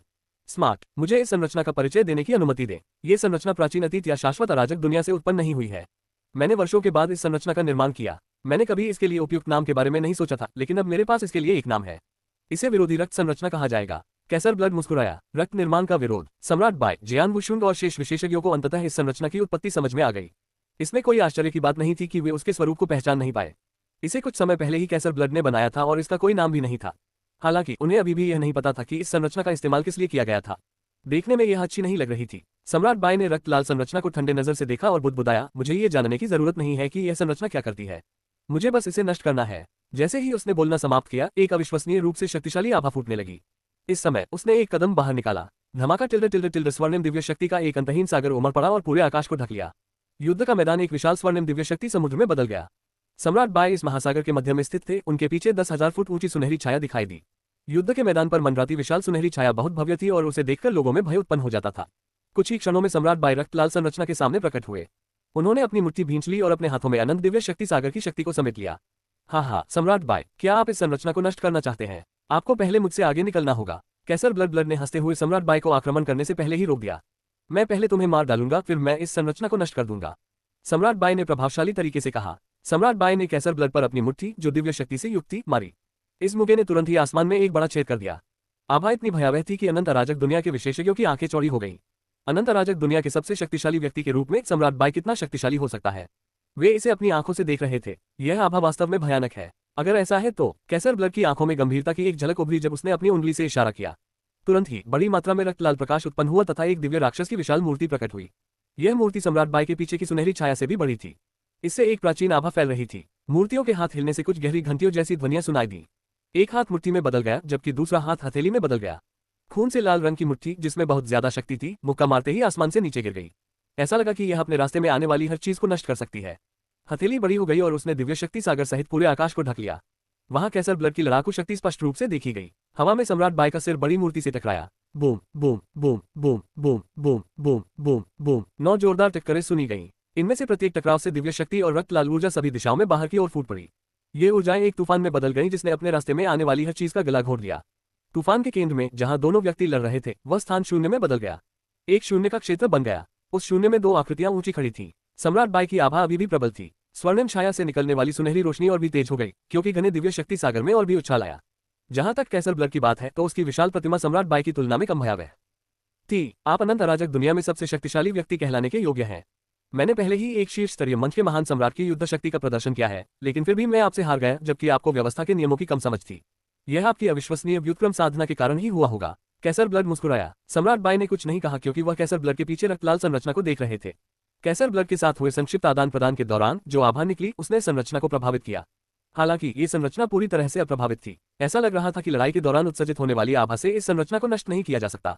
सम्राट बाय, आप वाकई इस संरचना को नष्ट करना चाहते होंगे, लेकिन आप ऐसा नहीं कर पाएंगे। भले ही मैं आपसे कमजोर हूं, फिर भी मैं आपको वह करने से रोक सकता हूं जो आप करना चाहते हैं। कैसर ब्लड ने मजाक उड़ाया। क्या ये सच है? सम्राट बाय ने अपनी भौहें ऊपर उठाई। उसी क्षण दिव्य शक्ति का समुद्र अपने आप बहने लगा और सम्राट बाय को ढकने लगा। उसका शरीर 100 फीट लंबा होने लगा। उसका विशाल शरीर सुनहरे प्रकाश की मोटी परत से घिरा हुआ था। यह सुनहरी रोशनी असाधारण स्वर्ण कवच की तरह थी। जैसे ही यह प्रकट हुई, सम्राट बाय की प्रबल आभा एक बार फिर आसमान छूने लगी। स्वर्ण कवच, ये 7 सितारा काले संप्रदाय के गुप्त कौशल में से 1 से 9 सितारा कवच है। आपने इस गुप्त कौशल को सफलतापूर्वक विकसित किया है। इसके अलावा आपने स्वर्ण कवच शास्त्र की भी साधना की। यहाँ तक कि कैसर ब्लड भी हैरान रह गया जब उसने सम्राट बाय के पहने हुए सुनहरे कवच को देखा। वह मूल रूप से प्राचीन अतीत का विशेषज्ञ था। उसने प्राचीन अतीत की महान लड़ाई में भाग लिया था और गुप्त कौशल के बारे में बहुत जानकार था। प्राचीन युद्ध के मैदान में अनगिनत विशेषज्ञ थे। हालांकि उस लड़ाई का मुख्य पात्र 7 स्टार ब्लैक सेक्ट था। 7 सितारा काला संप्रदाय प्राचीन काल की महाशक्तियों में से एक था। इस प्रकार की महाशक्तियों में कई अत्यंत शक्तिशाली गुप्त कौशल होते थे। 7 स्टार का गुप्त कौशल एक प्रसिद्ध गुप्त कौशल था। 7 स्टार का ये सीक्रेट स्किल संप्रदाय के सबसे शक्तिशाली सीक्रेट स्किल में से एक था। 9 स्टार आर्मर एक और सीक्रेट स्किल था जो पावर लेवल के मामले में 7 स्टार के सीक्रेट स्किल के बराबर था। यह उन गुप्त कौशलों में से एक था जो प्राचीन काल के विशेषज्ञों को भी पागल बना सकता था। यह अफसोस की बात थी कि इस गुप्त कौशल को संप्रदाय के नेताओं द्वारा अविश्वसनीय रूप से महत्व दिया गया था। कुछ मुख्य शिष्यों के अलावा किसी को भी इसे सीखने का मौका नहीं मिला। इस कौशल के बारे में कोई चर्चा नहीं हुई क्योंकि इसे अत्यंत गोपनीय रखा गया था। हालांकि सम्राट बाय ने 9 सितारा कवच को सफलतापूर्वक विकसित करने में कामयाबी हासिल की और स्वर्ण कवच शास्त्र के स्तर तक पहुंच गया, जो उच्च स्तर था। हंफ, मैं देखना चाहता हूं कि क्या तुम अब भी मुझे रोक सकते हो, सम्राट बाय ने बड़बड़ाते हुए कहा, क्योंकि उसकी युद्ध शक्ति एक नए स्तर पर पहुंच गई थी। यदि पहले उसका शक्ति स्तर चरण 3 और चरण 4 के बीच था, तो अब उसका शक्ति स्तर निश्चित रूप से चरण 4 के महान सम्राट का था। लड़ो, सम्राट बाय ने क्रोध में दहाड़ते हुए हमला जारी रखा। चाहे उसकी आभा हो या गति, दोनों ही और भी ऊंचे स्तर पर पहुंच गए। ये देखकर कैसर ब्लड का चेहरा पीला पड़ गया। कुछ ही दूरी पर लॉर्ड फेन ने कैसर ब्लड की सहायता के लिए युद्ध के मैदान में जाने से पहले अपनी आंखें मूंद ली। सम्राट बाय सुनहरे कवच में था और रक्त लाल संरचना के सामने अंतरिक्ष में खड़ा था। वह चौथे चरण के महान सम्राट की युद्ध शक्ति तक पहुंच गया था। उसने अपनी भयानक युद्ध शक्ति का प्रदर्शन किया और चारों ओर सब कुछ दबा दिया। कैसर ब्लड के लिए अकेले सम्राट बाय को रोकना बेहद कठिन था, इसलिए लॉर्ड फेन उनकी मदद के लिए आगे आए। लॉर्ड फेन एक विशेष आभा से घिरा हुआ था जिसने उसे चरम अवस्था 3 महान सम्राट युद्ध शक्ति प्रदान की। ऐसा लगता था कि उसने एक गुप्त कौशल का इस्तेमाल किया था जिसने उसे कैसर ब्लड के साथ सम्राट बाय को रोकने की अनुमति दी थी। यद्यपि सम्राट बाय शक्तिशाली था, फिर भी वह विरोधी रक्त संरचना पर आक्रमण करने में कोई कसर नहीं छोड़ सका। विरोधी रक्त संरचना धीरे धीरे चल रही थी क्योंकि इसकी त्रिज्या धीरे धीरे बढ़ रही थी। जियान वुशुंग और आसपास के सभी लोगों ने यह देखा। सम्राट बाय को रोक दिया गया। हमें विरोधी रक्त निर्माण को रोकने का कोई रास्ता खोजना होगा, पूर्वज तियान चेन ने कहा। तियानचेन, क्या तुम्हारे पास अभी भी सम्राट टोकन है? जियान वुशुन ने पूछा। सम्राट टोकन? पूर्वज तियानचेन दंग रह गए। सम्राट टोकन जिसमें सम्राट बाई द्वारा हमले की शक्ति निहित थी। हमने अभी अभी 3 सम्राटों की दुनिया के विशेषज्ञों के खिलाफ कुछ लोगों की जान बचाने के लिए 2 का इस्तेमाल किया जो राक्षसी अवस्था में चले गए थे। हमारे पास केवल एक ही बचा है। पूर्वज तियानचेन ने कहा। मुझे अंतिम सम्राट टोकन दे दो, जियान वुशुन ने कहा। रोज। पूर्वज तियानचेन ने अपना सिर हिलाया। अंतिम सम्राट टोकन जियान वुशुन को सौंप दिया गया। सावधान रहो, पूर्वज तियानचेन ने चेतावनी दी। हाँ, आप सभी को इस समय का लाभ उठाकर स्वस्थ हो जाना चाहिए, जियान वुशुन ने कहा। अबिस्मल सेंट मास्टर, पूर्वज तियानचेन, अंडरवर्ल्ड भगवान और शेष विशेषज्ञों ने अपना सिर हिलाया। यहाँ तक कि महान सम्राट होने के बावजूद भी वे तीनों सम्राटों की दुनिया के महान सम्राटों के आत्मविनाश के बाद गंभीर रूप से घायल हो गए थे। यद्यपि वे पहले ही अमृत पी चुके थे, फिर भी कम समय में पुनः चरम पर पहुंचना असंभव था। हालांकि उनकी चरम युद्ध शक्ति की आवश्यकता नहीं थी, बस उनकी सामान्य युद्ध शक्ति की आवश्यकता थी। 2000 से ज्यादा विशेषज्ञ और कई महान सम्राट थे। तीसरे चरण का महान सम्राट भी इतने सारे विशेषज्ञों को नहीं रोक सकता था अगर वे एक साथ मिल जाएं। जियान वुशुन ने सम्राट का टोकन अपने हाथ में लिया और उसके अंदर भयानक शक्ति को महसूस किया। जियान यी, चलो चले। जियान वुशुआन चले गए। जियान यी ने उसका करीब से पीछा किया। वे दोनों तेजी से आगे बढ़े। वे उस युद्ध के मैदान की ओर नहीं जा रहे थे जिसमें सम्राट बाई, कैसर ब्लड और लॉर्ड फेन थे। वे उस क्षेत्र से निकलकर विरोधी ब्लड फॉर्मेशन की ओर बढ़ गए। विरोधी रक्त संरचना उनका लक्ष्य था। हालांकि जियान वुशुन को यह नहीं पता था कि यह संरचना कहां से उत्पन्न हुई थी या इसका कार्य क्या था, लेकिन जैसे जैसे विरोधी रक्त संरचना चलती रही, वह अधिक से अधिक अनिश्चित होता गया। चाहे कुछ भी हो, इस विरोधी रक्त संरचना को नष्ट करना ही था। जैसे ही जियान वुशुन आगे बढ़ा, दानव राजा चेनयू तुरंत दौड़कर वहां पहुंचा। फुट फुट 2 आकृतियां फूट पड़ी। वे दानव राजा चेनयू और बासु थे। लेन रुक्स्यू वहां स्थिर खड़ा था और हिल नहीं रहा था। जियान वुशुन, यदि आप संरचना को नष्ट करना चाहते हैं तो आपको मेरे पास से गुजरना होगा। दानव राजा चेनयू ने जियान वुशुन पर हमला करते हुए चिल्लाया। बासु ने अपनी आंखों में भड़की भावनाओं के साथ जियान वुशुन को देखा। वह जियान वुशुन को उसी तरह मारना चाहता था जैसे दानव राजा चेनयू ने किया था। जियान वुशुन ने जियान यी को उन्हें तुरंत रोकने का आदेश दिया। आपका प्रतिद्वंद्वी मैं हूं। जियान यी ने बासु को रोक दिया और ठंडे स्वर में कहा। एकमात्र मंच पर 2 महान सम्राट मुझे रोकने की हिम्मत कर सकते हैं। मर जाओ, बासु ने चिल्लाते हुए जियान यी के साथ अपनी लड़ाई शुरू की। जियान यी ने बासु को रोकने के लिए अपनी पूरी ताकत लगा दी।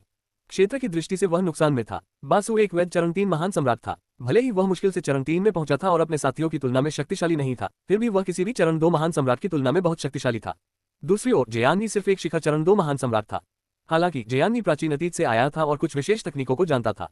उसकी तुलना किसी भी स्तर के 2 महान सम्राटों से नहीं की जा सकती थी। भले ही वह बासु द्वारा पूरी तरह से दबा हुआ था, अगर उसे कम समय के भीतर मारना संभव नहीं था। जियान यी ने बासु को अपने कब्जे में रखा क्योंकि जियान वुशुन ने अपना ध्यान दानव राजा चेनयू पर केंद्रित किया। जियान वुशुन, अब तुम आगे नहीं बढ़ोगे क्योंकि मैं यहाँ हूँ। दानव राजा चेनयू का आकार इतना बढ़ गया कि उसके शरीर से 8 भुजाएं निकल आईं। उनकी प्रत्येक भुजा में अलग अलग प्रकार के दिव्य अस्त्र थे। क्या मजाक! जियान वुशुन ने दानव राजा चेनयू का मजाक उड़ाया। पहली बार जब उसने दानव राजा चेनयू से लड़ाई की तो दानव राजा चेनयू उससे कहीं ज्यादा शक्तिशाली था। वह सिर्फ भाग सकता था। दूसरी बार जब वे हेवन रिपेयरिंग पैलेस में लड़े तो वह केवल थोड़े से नुकसान में था। जब वे तीसरी बार इंपीरियल सिटी में लड़े तो वह दानव राजा चेनयू से थोड़ा अधिक शक्तिशाली था।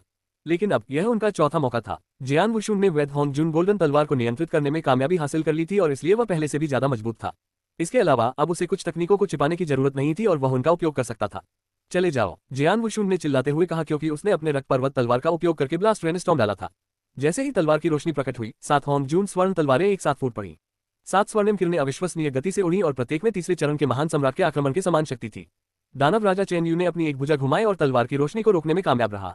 तभी 7 होंगजुन गोल्डन तलवार उसके सामने प्रकट हुई। हुन्फ! डेमोन राजा चेनयू ने बड़बड़ाते हुए कहा जब उसके सभी हथियार बाहर की ओर घूम गए। खनक खनक खनक खनक खनक खनक खनक खनक 7 जोरदार टक्करों के बाद भयानक बल ने दानव राजा चेनयू को पीछे धकेल दिया। ये बदमाश! क्या उसकी होंगजुन गोल्डन तलवारों की शक्ति वास्तव में मजबूत हो गई है?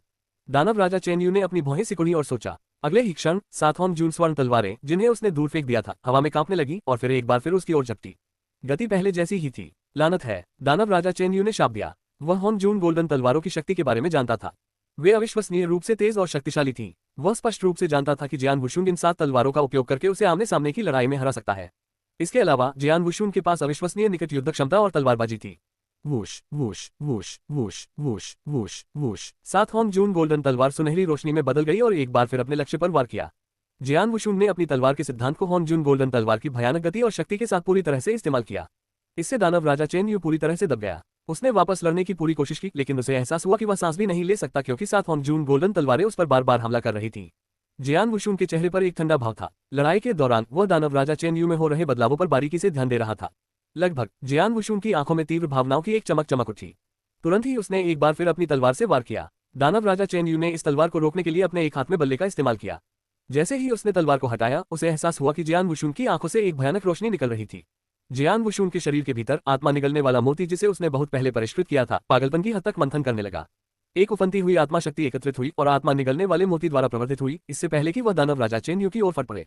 उसने केवल एक सुनहरी रोशनी को अपनी ओर उड़ते हुए देखा। ये सुनहरी रोशनी की चमक हॉर्न जून गोल्डन स्वॉर्ड से नहीं बनी थी।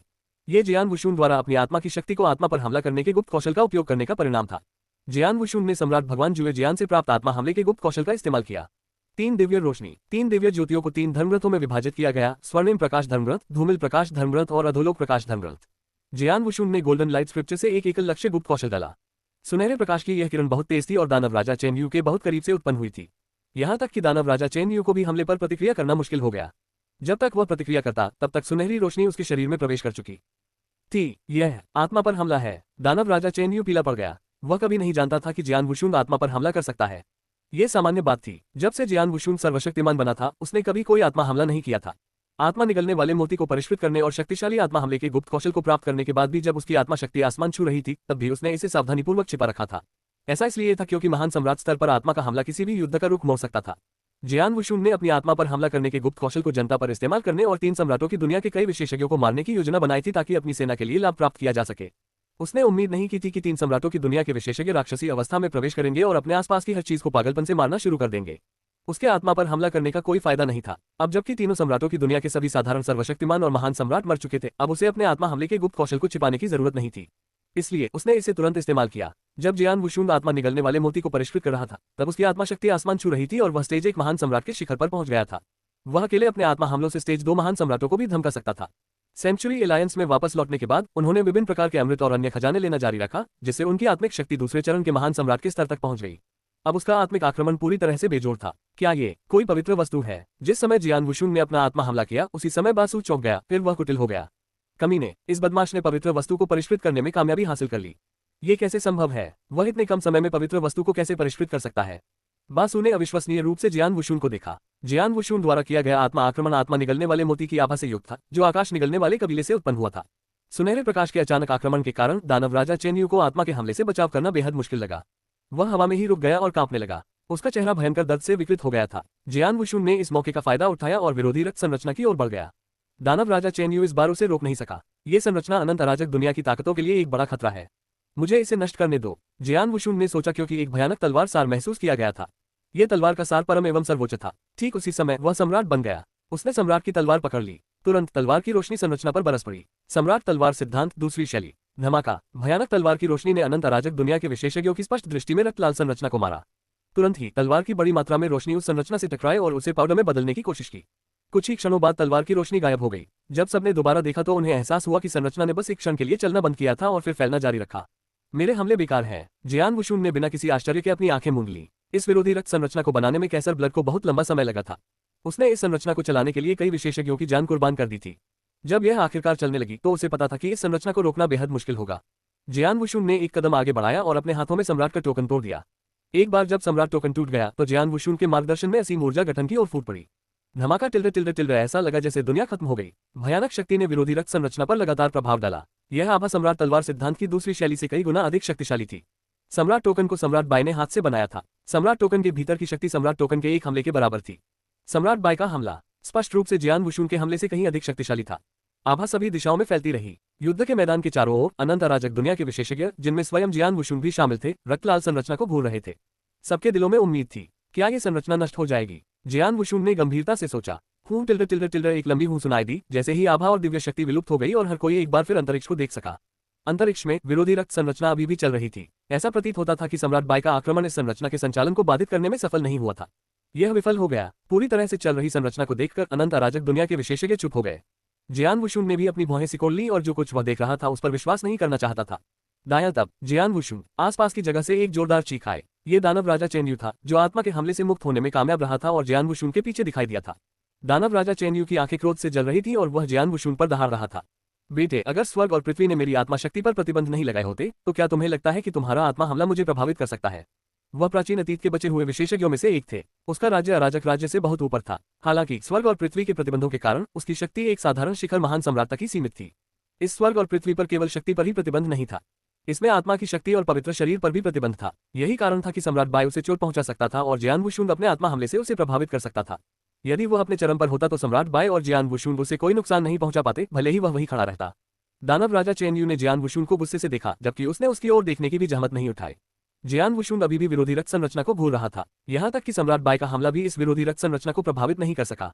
इस संरचना को नष्ट करने का एकमात्र संभव तरीका यह था कि सम्राट बाय को बिना किसी विकर्षण की पूरी ताकत से इस संरचना पर हमला करने दिया जाए। हालांकि सम्राट बाय कैसर ब्लड और लॉर्ड फेन में व्यस्त थे, वह संरचना पर ध्यान केंद्रित नहीं कर सके। अगर मैं उस चाल का उपयोग करता हूं तो मैं संरचना को नष्ट करने में सक्षम हो सकता हूं। लेकिन वह चाल, जियान वुशुन ने गंभीरता से सोचा। उसके पास कई तुरुप के पत्ते थे, उनमें से एक तुरुप का पत्ता था स्टार पैलेस का गुप्त कौशल। वह स्टार पैलेस के गुप्त कौशल के तीसरे स्क्रॉल को विकसित करने में कामयाब रहा था। वह अपने हमलों को 1000 गुना शक्तिशाली बना सकता था। अपनी वर्तमान शक्ति के स्तर के साथ वह संरचना को नष्ट कर सकता है यदि वह स्टार पैलेस और सम्राट तलवार सिद्धांत के गुप्त कौशल का उपयोग करता है, क्योंकि इससे उसके हमले सम्राट बाय के हमलों की तुलना में और भी अधिक शक्तिशाली हो जाएंगे। हालांकि उसने कुछ समय पहले ही स्टार पैलेस के गुप्त कौशल का उपयोग किया था। उसने 3 सम्राटों की दुनिया के इंपीरियल शहर में गुप्त कौशल का इस्तेमाल किया था। ये लगभग 100 साल पहले की बात है। स्टार पैलेस के सीक्रेट स्किल्स को कास्ट करना आसान नहीं था, खासकर तीसरा स्क्रॉल। उसे फिर से वही सीक्रेट स्किल कास्ट करने के लिए 1000 साल लग गए। 100 वर्षों के छोटे से अंतराल में वह अभी तक अपनी स्टार शक्ति को पुनः प्राप्त नहीं कर पाया था, इसलिए वह इस गुप्त कौशल का उपयोग करने में असमर्थ था। इसलिए अब ये संभावना नहीं थी। युद्ध के मैदान के दूसरी ओर सम्राट बाय, कैसर ब्लड और लॉर्ड फेन ने लड़ाई बंद कर दी। कैसर ब्लड और लॉर्ड फेन की हालत ठीक नहीं थी। दूसरी ओर सम्राट बाय अभी भी जाने के लिए तैयार थे।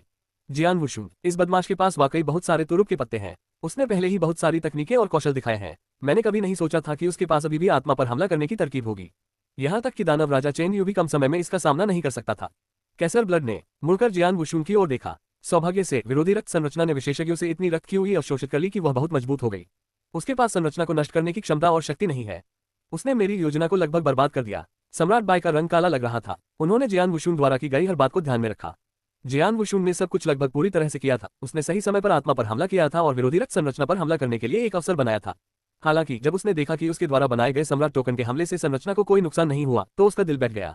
कैसर ब्लड, तुम क्या करने की कोशिश कर रहे हो? सम्राट बाय चिल्लाया। क्या तुम जानना चाहते हो? ठीक है, मैं तुम्हें दिखाता हूँ। गठन लगभग तैयार है, शुरू करने का समय आ गया है। कैसर ब्लड ठहाके लगाकर हंसा। ये शुरू हो रहा है। लॉर्ड लेंग और दानव राजा चेन यू उत्साहित दिखे। हाँ, विरोधी ब्लड फॉर्मेशन शुरू करो। कैसर ब्लड हंसा और उसकी आवाज युद्ध के मैदान में गूंज उठी। उनके मार्गदर्शन में ये संरचना ऊपर उठने लगी और आकाश की ओर तैरने लगी।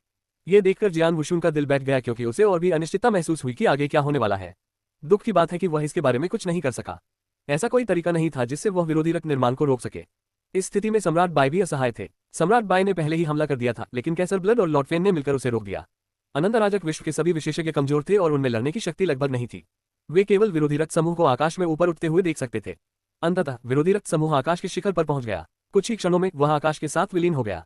ये संरचना स्वर्ग और पृथ्वी के साथ मिल गई। सभी विशेषज्ञ भ्रमित थे। जियान वुशुन ने अपनी भौहें कसकर सिकोड़ ली। जब उन्होंने अपने माउंटेन रिवर मैप का उपयोग किया तो वह स्वर्ग और पृथ्वी से बहुत अधिक जुड़ा हुआ था। हालांकि ये संरचना माउंटेन रिवर मैप से पूरी तरह अलग थी। इस विरोधी रक्त संरचना के स्वर्ग और पृथ्वी में विलीन होने के बाद ये पूरी तरह से गायब हो गया। केवल आकाश के मध्य में एक छोटा रक्तलाल भंवर रह गया। जब हर कोई उलझन में था, छोटे भंवर से एक रक्तलाल प्रकाश सभी दिशाओं में फैल गया। ये रक्तलाल प्रकाश एक अंतहीन नदी की तरह था जो सभी दिशाओं में फैल रहा था। कुछ ही क्षणों में रक्त सम्राट अभ्यारण्य मैदान का पूरा आकाश पूरी तरह से ढक गया, लेकिन फैलाव बंद नहीं हुआ। यह अंत नहीं था, वास्तव में ये तो बस शुरुआत थी। रक्तलाल नदी को किसी भी अवरोध का सामना नहीं करना पड़ा, क्योंकि यह रक्त सम्राट अभ्यारण्य मैदान के बाहर सभी प्रदेशों और क्षेत्रों में फैल गई। 3 सम्राटों की दुनिया, 12 राज्य, 84 देव भवन और 3300 प्रदेश। ये कितनी दूर तक फैला हो सकता है? जैसे जैसे नदी फैलती गई, हर एक भूभाग, क्षेत्र और राज्य इसके दायरे में आ गया। कुछ ही क्षणों में इस नदी ने तीनों सम्राटों की दुनिया के हर कोने को भर दिया। 3 सम्राटों का पूरा विश्व रक्त लाल हो गया। घटनाओं के अचानक परिवर्तन ने पूरे 3 सम्राटों की दुनिया को हिलाकर रख दिया। क्या हो रहा है? आसमान लाल हो गया। आसमान पर गहरा लाल प्रकाश छा गया है। यह अच्छा संकेत नहीं है। अनगिनत 3 सम्राट विश्व साधकों ने आकाश की ओर देखा। आसमान पूरी तरह से लाल रोशनी की परत में लिपटा हुआ था, मानो उसने लाल लबादा पहन रखा हो। क्रिम्सन लाइट भी अत्यंत आकर्षक थी। रक्त सम्राट अभ्यारण्य मैदान के भीतर उस आदमी की लाल रोशनी ने पूरे 3 सम्राटों की दुनिया को ढक लिया। ये कैसर ब्लड क्या सोच रहा है? पूर्वज तियान चेन ने कहा। अनंत अराजक विश्व सेना ने 3 सम्राटों की दुनिया के बड़े हिस्से को नष्ट कर दिया था, लेकिन उनके कई विशेषज्ञ ये देखने के लिए रुके थे कि क्या हुआ था। वह संपूर्ण 3 सम्राटों की दुनिया को ढकने वाली लाल रोशनी के बारे में पहले से जानता था। ये दृश्य देखकर सम्राट बाय और जियान वुशुन के चेहरे काले पड़ गए। वे अधिकाधिक असहज होते जा रहे थे। उस कैसर ब्लड के लिए उसकी उस कुटिल मुस्कान के साथ कोई नहीं जानता था कि वह क्या सोच रहा था। हाँ, कत्लेआम शुरू हो गया है, कैसर ब्लड ने ठंडे स्वर में कहा। सम्राट बाय और जियान वुशुन का चेहरा काला पड़ गया। उन दोनों ने अपने आसपास देखा, लेकिन उन्हें कोई अंतर नजर नहीं आया। लेकिन 3 सम्राटों की दुनिया में कहीं एक सामान्य क्षेत्र के पहाड़ों की गहराई में स्थित एक गांव में 11 या 12 साल की एक चोटीदार लड़की ऊपर आसमान की ओर देख रही थी। पिताजी देखो, आसमान का रंग बदल गया, उसका रंग बदल गया, छोटी लड़की ने कहा। एक सादा वस्त्र पहने अधेड़ उम्र का व्यक्ति लड़की के पीछे झोपड़ी से बाहर आया। ये देखकर हैरान था कि वह क्या देख रही थी। यह क्या है? अधेड़ उम्र का आदमी बुदबुदाया। उसकी नजर बदलने लगी। उसी समय उसके बगल में बैठी लड़की ने मुड़कर उस आदमी के धड़ को काट लिया। अधेड़ उम्र का व्यक्ति इससे बच नहीं सका, उसके मांस का एक टुकड़ा काट लिया गया। खूनगर, तुम क्या कर रहे हो? अधेड़ उम्र का आदमी दर्द से चिल्लाया, और फिर उसे एहसास हुआ उसकी बेटी का चेहरा पूरी तरह से विकृत हो चुका था। उसकी चमकीली आंखें अब नहीं रहीं, क्योंकि वे उन्माद से भरी हुई लाल हो गई थीं। वह एक बार फिर उस अधेड़ उम्र के आदमी पर झपटी, मानो वह अपना दिमाग खो बैठी हो। अधेड़ उम्र के उस आदमी की पुतलियां भी लाल हो रही थीं। कुछ ही देर बाद वह आदमी अपनी बेटी के साथ मौत से लड़ने लगा। जल्द ही उसने अपने नंगे हाथों से लड़की को मार डाला। इसके बाद वह उन्मत्त आदमी दूसरों पर भी टूट पड़ा। वह अपना दिमाग खो चुका था, और यह सिर्फ उसकी ही बात नहीं थी, बल्कि पूरे गांव के लोग पागल हो गए थे। वे एक दूसरे का कत्लेआम कर रहे थे। वे पूरी तरह से अपना विवेक खो चुके थे और देखते ही देखते हर किसी का कत्ल कर रहे थे। कभी शांतिपूर्ण रहा ये गांव अब खून से लथपथ था। एक अन्य समृद्ध डोमेन पर इस क्षेत्र में कई परिवार थे। उनमें से सबसे मजबूत डुअनम्यू परिवार था। डुअनम्यू परिवार में कई विशेषज्ञ थे, लगभग 20 अराजक क्षेत्र विशेषज्ञ। लेकिन जैसे ही अनंत अराजक दुनिया के बीच लड़ाई शुरू हुई, अराजक क्षेत्र के सभी विशेषज्ञ हार गए। जो बचे वे केवल वास्तविक देवता और क्षेत्र देवता थे। यहाँ तक कि अराजक वास्तविक देवता भी अनंत अराजक विश्व के आक्रमण के कारण लुप्त हो गए। अधिकांश परिवारों के विशेषज्ञ अब सामान्यतः शाश्वत वास्तविक देवता थे। इसके बावजूद डुअनम्यू परिवार को अभी भी उस क्षेत्र का राजा माना जाता था। उसी समय डुअनम्यू परिवार के असली देवताओं पर आकाश को देखने के लिए एकत्र हुए थे। कुछ तो गड़बड़ है, बैंगनी वस्त्र पहने बुजुर्ग ने धीरे से कहा। बैंगनी वस्त्र पहने हुए बुजुर्ग एक सर्वोच्च शाश्वत वास्तविक देवता थे, जिन्हें अब परिवार में सबसे शक्तिशाली माना जाता था। आसमान नहीं, उस लाल रोशनी में कुछ गड़बड़ है, उसके बगल में खड़े एक अन्य शाश्वत वास्तविक भगवान ने बड़बड़ाया। अचानक, मेरे नाथ, मेरे प्रभु, घबराया हुआ शून्य वास्तविक भगवान दौड़कर आया। शून्य वास्तविक भगवान की आंखें रक्तिम थीं। क्या हुआ? बैंगनी वस्त्र पहने बुजुर्ग ने भौहें सिकोड़ी। मेरे प्रभु, कबीले में बहुत गड़बड़ हो गई है। शिष्यों ने एक दूसरे का कत्लेआम शुरू कर दिया है, उनमें से कई पहले ही मर चुके हैं, शून्य वास्तविक भगवान ने कहा। क्या? बैंगनी वस्त्र पहने बुजुर्ग और अन्य लोग हैरान रह गए। आओ चलें और देखें, उसने कहा। लेकिन जब तक बैंगनी वस्त्र पहने बुजुर्ग घटनास्थल पर पहुंचे, तब तक उसकी सांस ठंडी हो गई। डुअनम्यू परिवार खून खराबे में था। सेवकों सहित अनगिनत शिष्य इस वध में शामिल थे। इस नरसंहार में न कोई दोस्त था, न कोई दुश्मन, हर कोई बस एक दूसरे को मार रहा था। डुअनम्यू के कई शिष्य भी उन पर टूट पड़े। वे सब पागल हो गए हैं। बैंगनी वस्त्र पहने बुजुर्ग चिल्ला रहा था। उसकी आंखें भी लाल हो रही थीं। उस समय वह शून्य वास्तविक भगवान जिसने संदेश दिया था भी मुड़ा। बिना किसी हिचकिचाहट के वह बुजुर्ग की ओर बढ़ा। लानत है, बैंगनी वस्त्र पहने बुजुर्ग ने भी अपनी चाल चल दी थी। जैसे ही डुअनम्यू परिवार के असली देवताओं ने युद्ध में प्रवेश किया, नरसंहार और भी तीव्र हो गया। डुअनम्यू परिवार के सभी वास्तविक देवता नष्ट हो गए थे, जिनमें बैंगनी वस्त्रधारी बुजुर्ग भी शामिल थे। वे अंतहीन नरसंहार से घिरे हुए थे। ये सिर्फ डुअनम्यू परिवार के साथ ही नहीं हुआ, बल्कि 3 सम्राटों की दुनिया के हर एक कोने में हुआ। लाल रंग की रोशनी ने तीनों सम्राटों की पूरी दुनिया को ढक लिया। लाल रंग के प्रकाश में 3 सम्राटों की दुनिया के अंतर्गत प्रत्येक क्षेत्र और साधक अपना विवेक खो चुके थे और नरसंहार में शामिल हो गए थे। लाल रंग की रोशनी चमक रही थी, जिससे वह और भी अधिक आकर्षक हो गई थी। क्रिम्सन लाइट के नीचे 3 सम्राटों की दुनिया तुरंत धरती पर नरक में बदल गई थी। पागल, उन्होंने अपना दिमाग खो दिया है। 3 सम्राटों की दुनिया के सभी लोग पागल हो गए हैं, और जो भी सामने आ रहा है उसे मार रहे हैं। बहुत सारे लोग मर चुके हैं। मेरे शहर में अनगिनत किसानों ने एक दूसरे का कत्ल कर दिया है। सभी मर चुके हैं। संदेश यथाशीघ्र जियान वुशुंग और सम्राट बाई को भेजे जा रहे थे। 3 सम्राटों की दुनिया को लाल रंग की रोशनी से ढकने के कारण अनगिनत साधक वास्तविक भगवान या सेक्टर भगवान इसका विरोध नहीं कर सके। शक्तिशाली होने के कारण परिवर्तन का समय बस धीमा हो गया। लेकिन क्रिम्सन लाइट ने सर्वशक्तिमानों को मुश्किल से प्रभावित किया, और 3 सम्राटों की दुनिया के सर्वशक्तिमान भी प्रभावित नहीं हुए। लेकिन उन्होंने देखा कि 3 सम्राटों के विश्व विशेषज्ञों ने क्या किया था। गधे, सम्राट बाई चिल्लाया। कुत्तों से भी बदतर। जियान वुशुंग की नजर कैसर ब्लड पर थी। उसने अपने जीवन में कभी किसी को इतनी बुरी तरह से मारना नहीं चाहा था। उन्होंने पहले ही कैसर ब्लड को अपने निजी उद्देश्य विरोधी रक्त संरचना को सक्रिय करने के लिए उन सभी विशेषज्ञों का बलिदान करते हुए देखा था। केवल इसी बात से जियान वुशुंग और अन्य लोग घृणा से भर गए। लेकिन कैसर ब्लड जो कर रहा था, वह बाकी सबसे बढ़कर था। पहले वह केवल अराजक क्षेत्र और उससे ऊपर के विशेषज्ञों को ही निशाना बना रहा था। लेकिन अब कैसर ब्लड के पंजे 3 सम्राटों की दुनिया के सभी कल्टीवेटर तक फैल गए हैं। उनमें से अधिकांश कमजोर, निर्दोष किसान थे, लेकिन उनकी संख्या लाखों में थी। सामान्य साधकों में नवजात शिशु और दृढ़ इच्छाशक्ति वाले युवा भी शामिल थे। यहाँ तक कि जियान वुशुंग ने भी दुश्मन के साथ दया का व्यवहार किया, केवल 3 सम्राटों की दुनिया के उच्च स्तरीय विशेषज्ञों को ही बाहर निकाला। शाश्वत अराजक दुनिया का अराजक वास्तविक भगवान के नीचे किसी पर हमला करने का कोई इरादा नहीं था। यहाँ तक कि शत्रु भी उनके प्रति दयाभाव रखते थे। लेकिन 3 सम्राटों की दुनिया के नेता के रूप में कैसर ब्लड के कार्यों ने जियान वुशुंग और अन्य लोगों को सचमुच क्रोधित कर दिया था। 3 सम्राटों की दुनिया पर लाल प्रकाश छा गया था। अनगिनत साधक एक दूसरे का वध कर रहे थे। 3 सम्राटों की दुनिया धरती पर नरक में बदल गई थी। ऐसे राक्षसी उपाय? जियान वुशुंग ने पूछा। अगर मैं अभी कैसर ब्लड को मार गिराऊं, तो क्या ये संरचना रुक जाएगी? नहीं, सम्राट बाई ने अपना सिर हिलाया। गठन पहले से ही बना हुआ है, सभी साधक राक्षसों में बदल गए हैं। भले ही हम अभी कैसर ब्लड को मार गिराएं, फिर भी साधकों को बचाने का कोई रास्ता नहीं होगा। यदि निर्माण कार्य बंद भी हो जाए तो भी कुछ नहीं बदलेगा। इसके अलावा कैसर ब्लड को मारना कहना जितना आसान था, करना उतना आसान नहीं था। यदि सम्राट बाई कर सकते तो वे पहले ही ऐसा कर चुके होते। अगर मैंने पहले ही विरोधी रक्त संरचना को नष्ट कर दिया होता। जियान वुशुंग का चेहरा निराशा में डूब गया। उसने अपनी तरफ से पूरी कोशिश की थी, लेकिन तमाम प्रयासों के बावजूद वह असफल रहा। सम्राट बाई ने गहरी सांस ली, लेकिन वह जियान वुशुंग की तुलना में बहुत शांत था। सम्राट बाई प्रथम युग के विशेषज्ञ थे। उन्होंने जियान वुशुंग से भी अधिक बुरा समय देखा था। उन्होंने अपने जीवनकाल में बहुत सी आपदाएं देखी थीं। जब प्रथम युग का पतन हुआ तो अनगिनत साधक नष्ट हो गए। ये तीन सम्राटों की दुनिया में जो कुछ हो रहा था उससे कहीं ज्यादा डरावना था। सम्राट बाई ने ये सब देखा था। यद्यपि उसे तीन सम्राटों की दुनिया में जो कुछ हो रहा था उस पर दया आ रही थी, लेकिन यह उससे अधिक कुछ नहीं था। सामने कैसर ब्लड, लॉर्ड फेन, दानव राजा चेनयू, लिन रुक्सियो और बासु एक साथ खड़े थे। पांचों में से कैसर ब्लड, लॉर्ड फेन और दानव राजा चेनयू को तीन सम्राटों की दुनिया के साधकों पर बिल्कुल भी दया नहीं आई। लिन रुक्सियो के चेहरे पर अभी भी वही दुष्ट मुस्कान थी। बासु को हालांकि डर लग रहा था और उसे उस समय तीन सम्राटों की दुनिया की सेना में शामिल होने का पछतावा भी हो रहा था। भले ही तीन सम्राटों की दुनिया ने उसे और अधिक शक्तिशाली बना दिया था, लेकिन कैसर ब्लड और बाकी लोगों ने जो कुछ किया था उससे वह डर गया था। कैसर ब्लड, प्रगति कैसी है? लॉर्ड फेन ने सहजता से पूछा। यह उम्मीद के मुताबिक ही चल रहा है। अराजक क्षेत्र से नीचे कोई भी साधक इसका विरोध नहीं कर सकता और सभी ने एक दूसरे का वध करना शुरू कर दिया है। जितना अधिक वे वध करते हैं उतनी ही अधिक रक्त क्यूई वे मुझे प्रदान करते हैं।